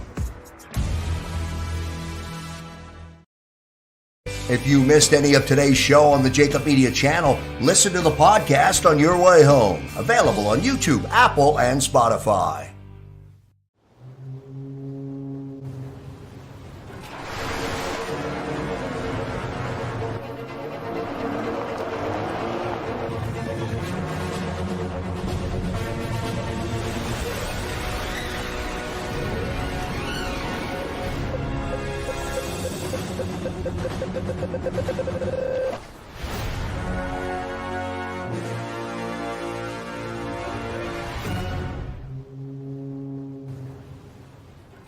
Heading down the shore.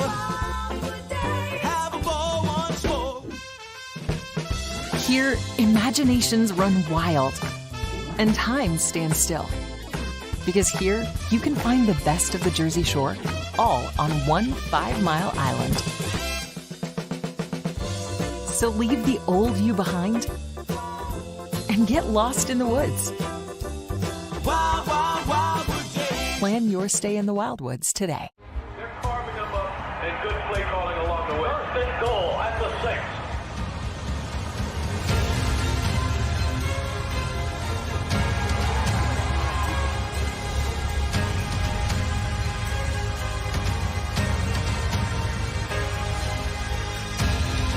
On the field of life, First Trust Bank is there for you.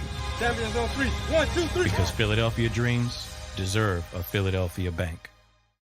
Win and save this baseball season from Colony Pools and Power Washing, a local company serving Delaware, Delco, and Chester County since 1970. Are you tired of looking at your green house? Is your roof, siding, deck stained green from algae and mold? Let the experts pressure wash your home and take the pressure off of you. Win with Colony Pools and Power Washing. Call them now at 302-762-2250. That's 302-762-2250.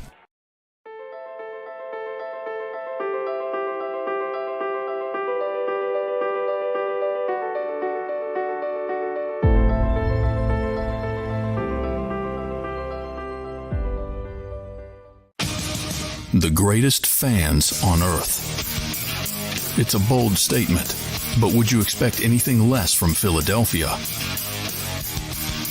58 years of heartache creates a toughness, a grit, a resolve not found in most. Sure, our prayers were answered, but now that we've had a taste, we're looking for more. Pondley Hockey, official partner of the Philadelphia Eagles. EAGLES, Eagles.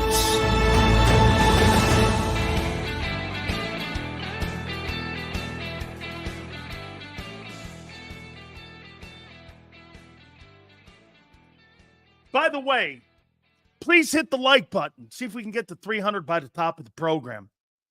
Devontae, watch how we win more than 10. We're going to cook Sileo like a rotisserie chicken at Costco. Yeah. I love it, man. Not a chance. You're not that good on defense. You're not that good. You'll be good in 25, maybe. Not this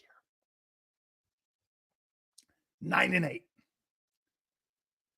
Okay. Who's the best edge rusher available?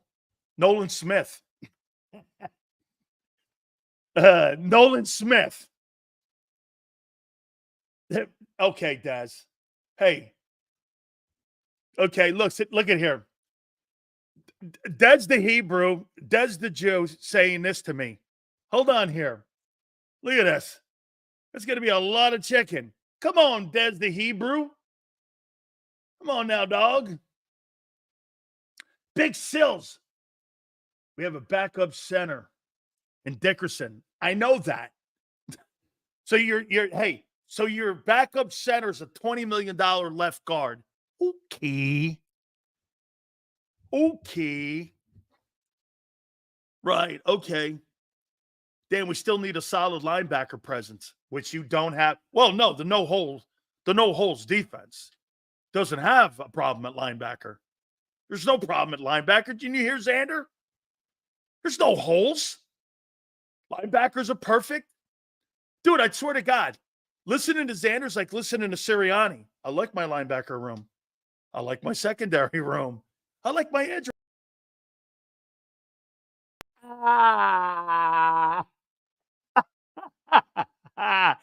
By the way, that's a reminder. Top of the hour. Xander and John McMullen. Who's Ben Van Zoomeren? Is that guy like is that Ben Van Helsing? You got a guy by the name of Van Helsing playing linebacker for you? All right. Van Helsing. He made the team. Ben Van Helsing. I loved it when I heard, hey, John Ross is going to make the team. The guy's great. He runs a four flat 40. I'm like, who's John Ross?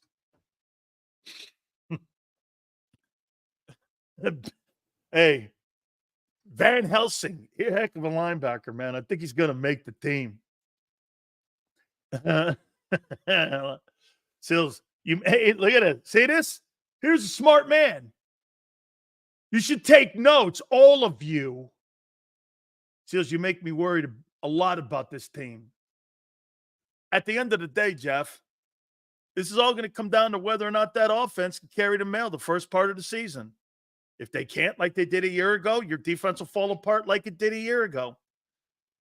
When your defense stopped running the ball and the quarterback stopped running and he was banged up, it disintegrated the chances of the defense a year ago maturing. And that's why you fell off the map.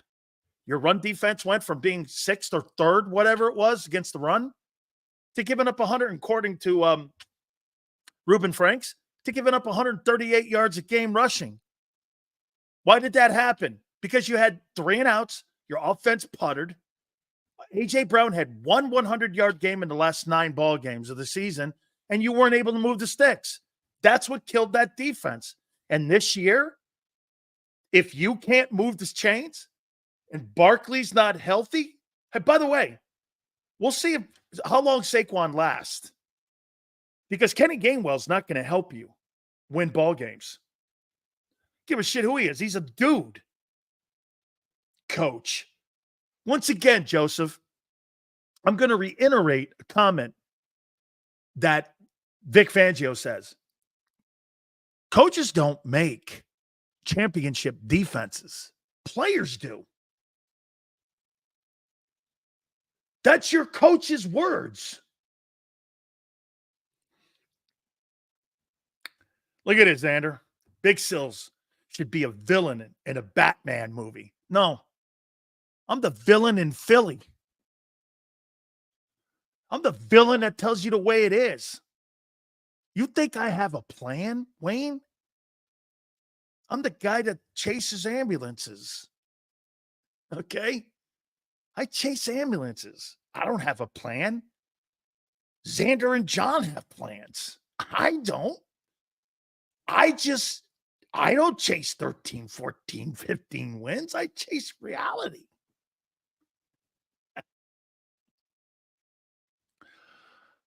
Okay. Here, look at this. Dan's overthinking that position. Which one is that? Name one on defense. Okay? Name one on defense. How he's playing poker. Playing poker. John, let me hook you up on something. Listen, look at John's explanation for this. How he's playing poker with Bradbury He's trying to make other teams think James Bradberry has value. So John is saying that a team out there is going to trade for a player who was the lowest graded corner a year ago, who makes $11.5 million. And that you would surrender a draft choice for that? To take that money on your cap? John, what are you talking about? No team is taking on $11.5 million on August 27th. And then asking, Howie asking for what, a third? You couldn't get a 6th-round draft choice for James Bradberry right now. What are you talking about? You're making, so wait a minute. Listen to what John's saying here, okay? John's saying how he's laying in the weeds. So let me ask you this, John. What round are you suggesting that you would get for James Bradberry? A 2? A 3? If he's so good, why isn't he starting? Why is he in a different position? If I'm a general manager, don't you come to the at least conversation of saying this?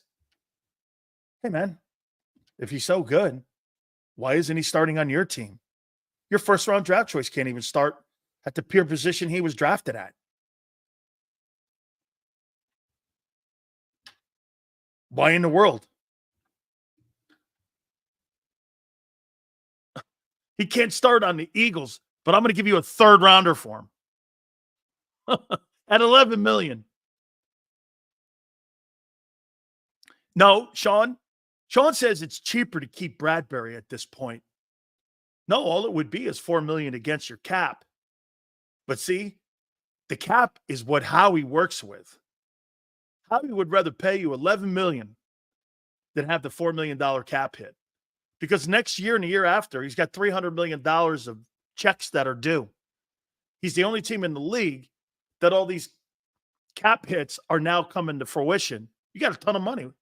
Eagles are the only team with over $300 million in money that's due. I'm not saying he's not going to restructure that, but that's more money. Eric goes like this. Steels, how many dumb GMs do dumb shit like trade for him? More dumbasses in the general manager's chair than not. Eric, it's not a bad take. But, Eric, how do you go to your owner and go like this? I'm going to make a trade for a guy that was the lowest graded corner in the NFL last year, and he makes $11.5 million. And by the way, the Eagles want a 3rd-rounder for him. You're going to sell that to your owner? How do you sell that to your owner? You're going to take on $11.5 million in salary. You're going to surrender a 3rd-rounder. I mean, shining him up in a position he's never played. Wow, you fooled me. Hey, you fooled me. Yeah. Holy cow. Shit, at this point, just keep the man on the roster. I think that's what Xander's saying. I'm kind of coming around to that. Plug him in where you need him. Hey, get this. James Bradberry, if there's an injury in the secondary, plugging him in at safety or plugging him in at corner. How do I feel about that? Pretty damn good. I don't have a problem with that. What's your alternative? A rookie? Guy's never played? I'll put Bradberry back there. Bradberry played 1,500 snaps last year. He played 1,500 snaps. I'm all right with that. Des goes like this. Hey, Des, Bradberry was terrible, right? Well, let's see. Jordan Davis was too. Brandon Graham was too. The linebacker play was terrible. All of them. Your safety play was terrible. Reddick had his moments of being terrible. So Bradberry was terrible. Hey, join the group. Join the group. The whole thing was a shit show.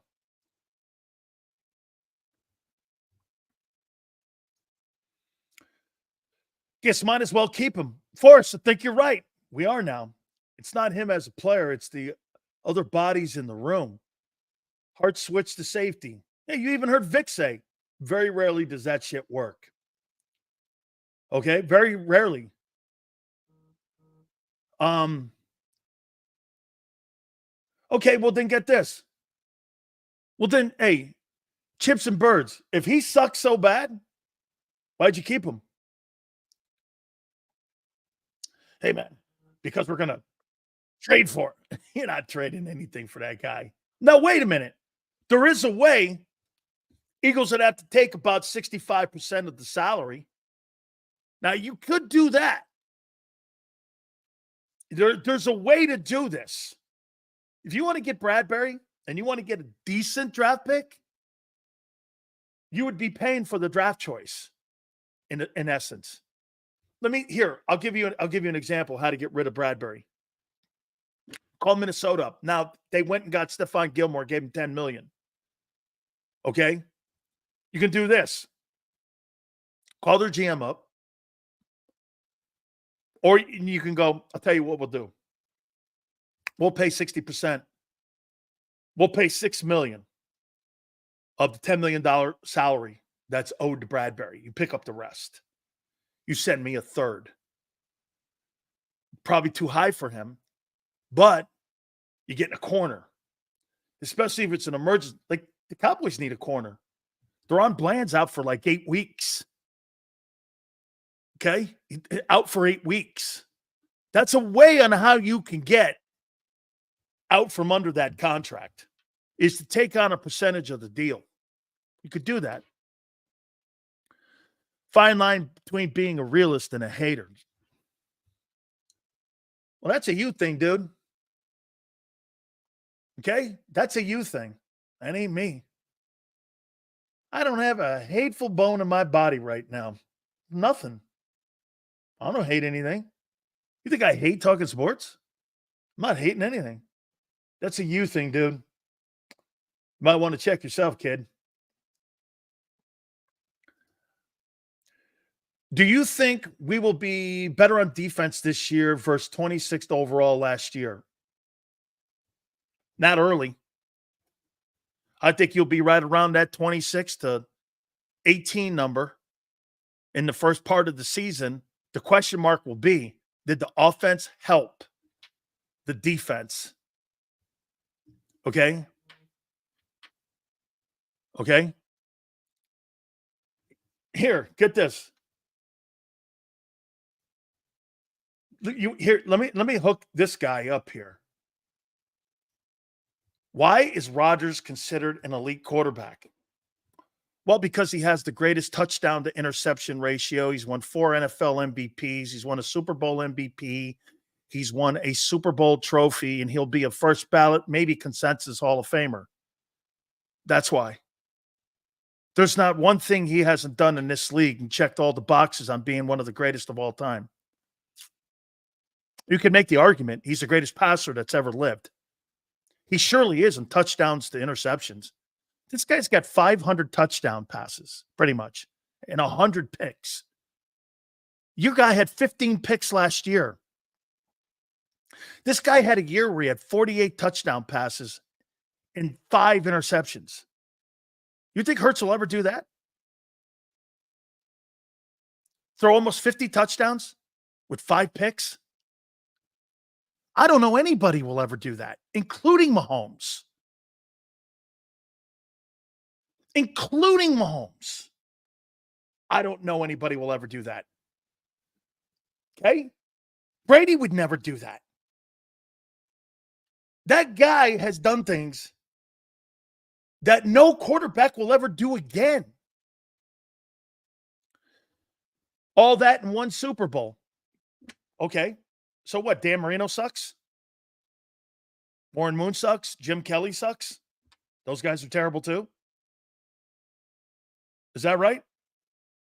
And are you trying to tell me that Trent Dilfer's better or as good as Aaron Rodgers? That Super Bowl puts you in a different conversation. Surely does. The Pantheon guys of all time. but it doesn't say whether or not how great of a player you were. Dan Marino changed the game. So John Elway is like, what is he? 2-4 in Super Bowls? 2-3 in Super Bowls, something like that? Okay, are you trying to tell me that Peyton Manning's better than him? I'll take John Elway. I'll take John Elway over Peyton Manning any day. Any day. No problem with that. John Elway in today's NFL, and you couldn't hit John Elway? You couldn't defend him. You couldn't defend Jerry Rice today. You couldn't defend him.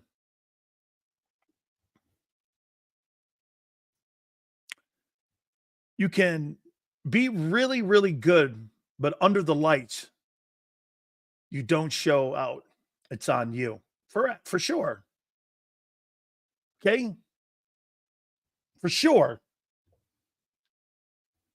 I mean, John Elway is one of the greatest players that ever played in a game. He's 2-3 in Super Bowls. You're trying to tell me LeBron James, because what is he, 4-6? He's not in a conversation with Jordan? Come on, man. Eli Manning wakes up in the postseason. Yes, he does. Actually, I could make the conversation, Sydney. Hey, Sydney, you want to hear something crazy? I could make the conversation that Eli's better than Peyton in the postseason.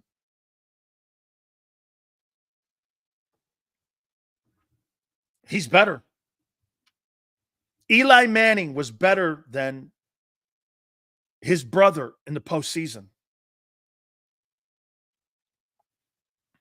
Would you say that Eli was a better quarterback than Peyton? No. You wouldn't. You wouldn't take Eli over Peyton. But to your point, Eli was better in the postseason than what Peyton was. 2-time Super Bowl MVP, beat Brady twice and Belichick twice.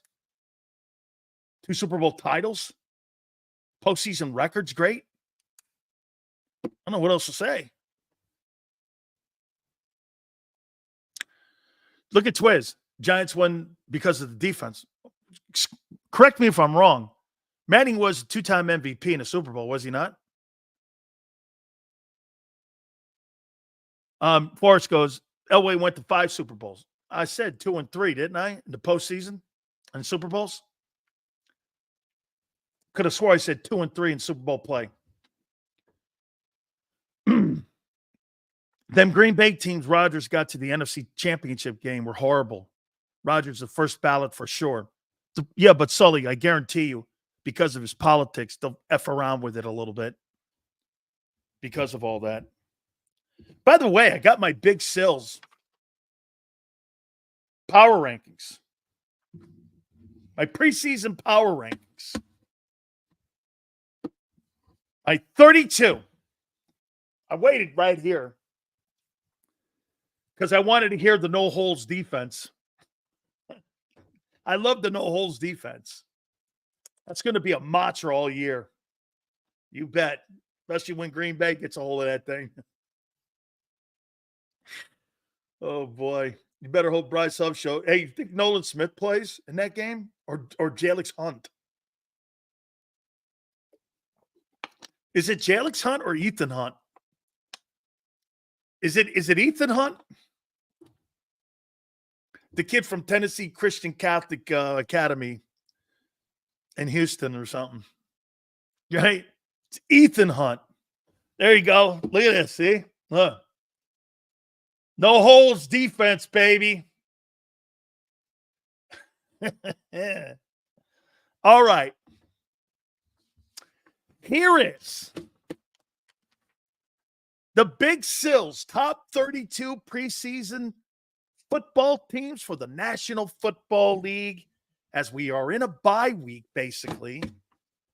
Getting ready for the opener next Thursday, Kansas City, Baltimore, and then Friday from Sao Paulo. The Green Bay Packers versus the Philadelphia Eagles. Number 32. Let's go from this way.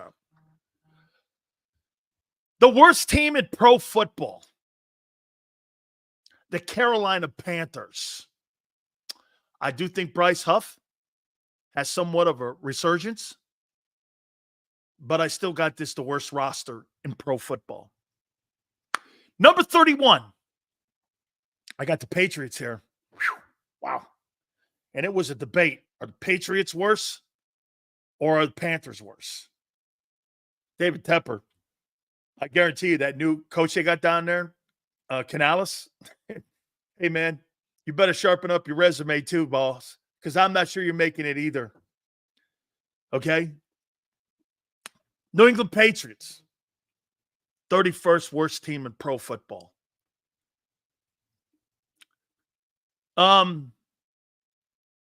Senor goes, who can't read a teleprompter, Senor? I worked in sports broadcasting for KGO television for 4 years, and I worked in Vegas reading a teleprompter. How you doing?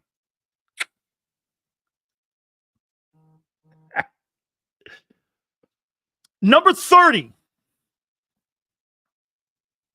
I said Bryce Huff. Oh, Bryce Young. Thank you, Junior. Appreciate it. Ooh. Oh, Abe. Okay.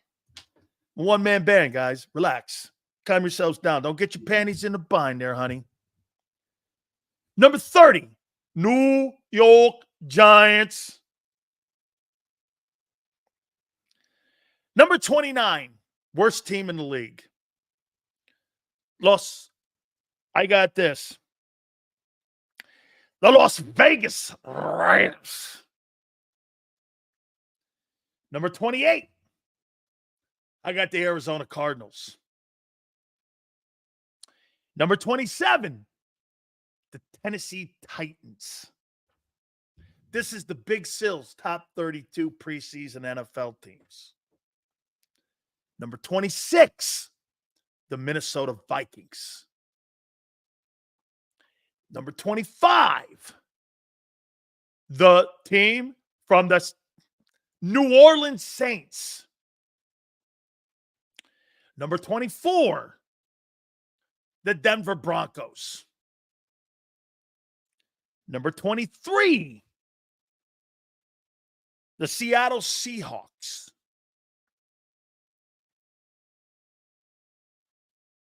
Number 22, the Indianapolis Colts.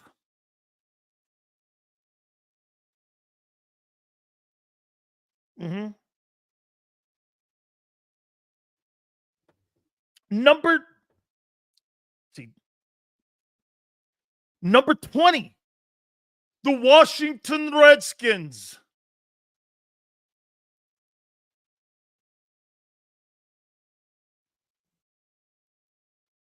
Number 19, the Dallas Cowboys. Number 18, the Los Angeles Chargers. Number 17, the Atlanta Falcons. Number 16, by the way, hey, I like that team, number 1, St. Mary's, Florida. How you doing? Absolutely. Number 16, the Pittsburgh Steelers. Hey, Slime, it's Redskins. Number 15, the New York Jets. Number 14, the Chicago Bears. Number 13, the Los Angeles Rams. Number 12, the Cleveland Browns. Number 11, the Tampa Bay Buccaneers. Now here are your top 10 teams. Preseason, Big Sills, top 32. Number 10, the Miami Dolphins.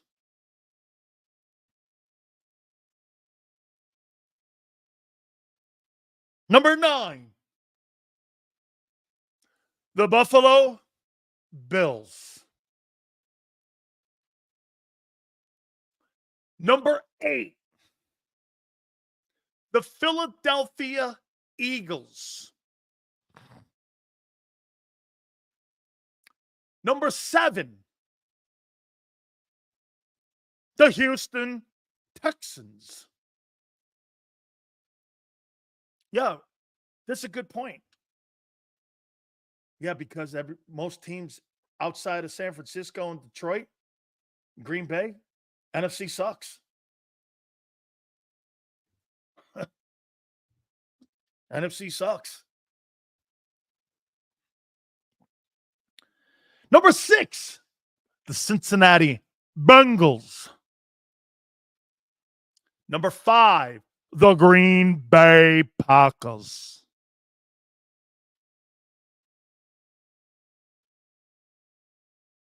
Number 4, Baltimore Ravens. Number 3, the San Francisco 49ers.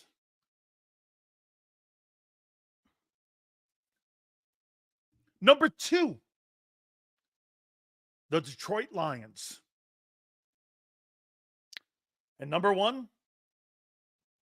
King sits atop the throne until someone dethrones him. How you doing? Kansas City Chiefs. They're number 1.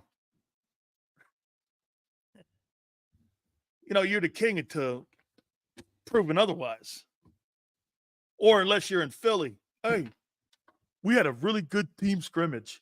I'm telling you, this no-holds defense, when they had that 9-on-7 and they had that organized team practice, unbelievable. Did you see those guys? Yeah, it was practice, right? Yeah. They look great. They showed up. Practice? Okay. Okay. How you doing? See here. Bills worse than the Eagles, according to Sills. No. The Bills will have a nice season in the AFC. And they've got to figure things out offensively. Remember something. Josh Allen hasn't had anything up there but one receiver his entire time. I mean, if you look at the things that he's done up there, I mean, even Patrick Mahomes had Tyreek Hill for a little bit, Travis Kelce. He's had nothing but Stephon Diggs for a little bit. And he's got the same number since 2020 as Mahomes. So he hasn't really had anything. Now he doesn't have anything up there in Buffalo. He's got nothing near the offense that homie in Philly has. There's nothing up there. We'll see. Sue goes, Josh Allen is Sills' quarterback and Tom Brady's.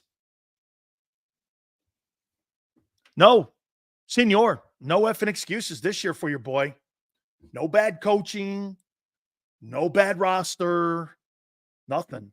No holds defense, 15 wins, 40. Here, this is what you guys have this year for your Eagles. Jalen Hurts at 4,500 passing yards, 32 touchdowns, 15 wins, 2 losses. There we are.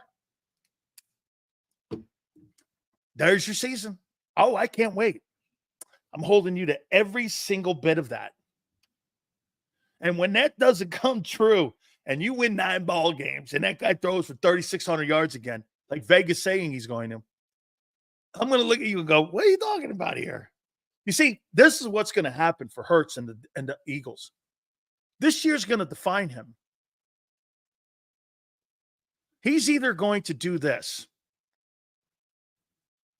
erase all the Big Sills bullshit, or I was right. And there's no bell curve.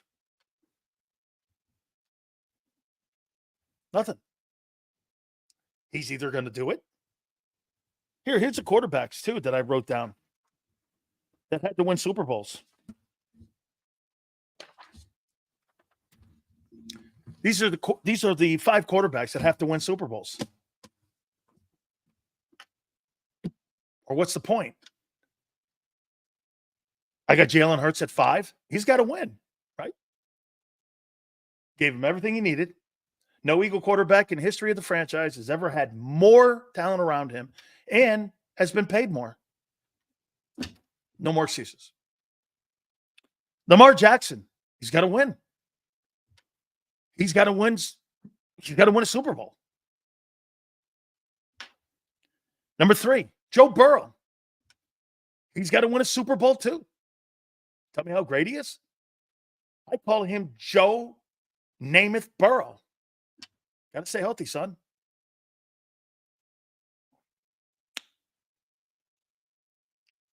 What was that? Jalen got to carry the worst defense in Philly history. Probably. Number 2, Josh Allen. That dude's got to win. Absolutely. Can't be called the second best talent in pro football. Across the board by everybody. Peyton Manning, Tom Brady, all the pundits calling you the second best talent next to Mahomes. Well, you got to come through, kid. And Dak Prescott. Hey, Dak, 9 years. You know, where are we here? All right. Guys, please hit the like button. Don't forget, Xander and John are going to be on right after us. Hit the like button. Keep it here, National Football Show. Michael Vick at BetUS.com. Catch an incredible 125% sign-up bonus on your first 3 deposits, plus 10% gambler's insurance. BetUS, my online sports book and casino. If you missed any of today's show on the JAKIB Media channel, listen to the podcast on your way home. Available on YouTube, Apple, and Spotify.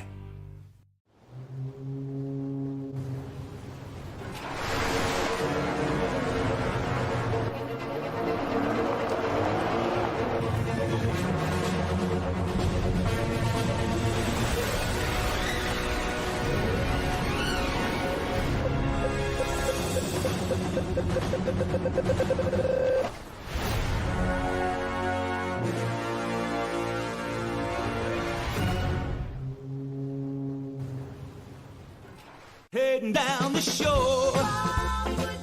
Have a ball once more. Here, imaginations run wild and time stands still. Because here, you can find the best of the Jersey Shore, all on one 5-mile island.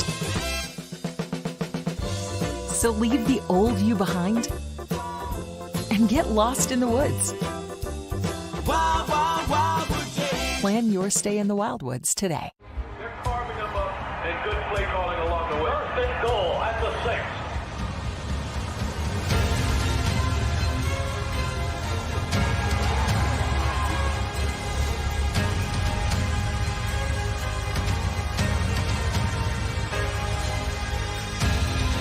On the field of life, First Trust Bank is there for you.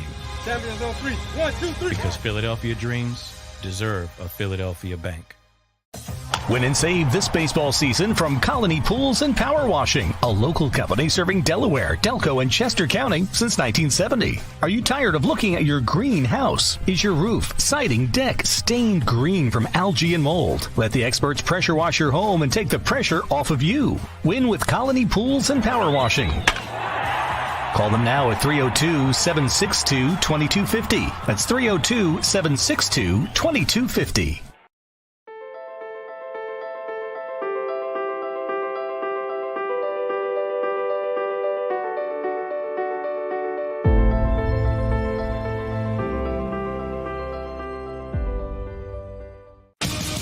The greatest fans on earth. It's a bold statement, but would you expect anything less from Philadelphia? 58 years of heartache creates a toughness, a grit, a resolve not found in most. Sure, our prayers were answered, but now that we've had a taste, we're looking for more. Pondley Hockey, official partner of the Philadelphia Eagles. EAGLES, Eagles.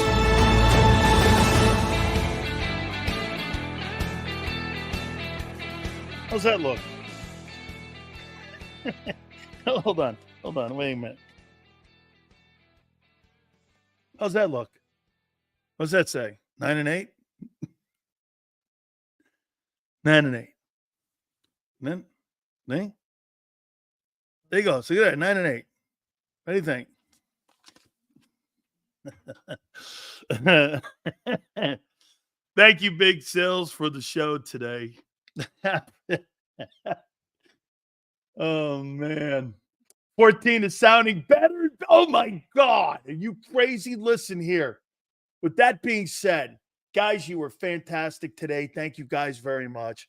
Please hit the like button. Thank you again. Oh, yeah, by the way, Tooth didn't make the team. Hey, Tooth didn't make the team, okay? But Eli Ricks did. And, of course, the guy who came down with bubonic plague, Anaya Smith, somehow is on IR, and he made the team too. Stay tuned for John McMullen and Xander. Joe, Xander, thank you. 2 to 6 tomorrow, and we shall see you on the flip side.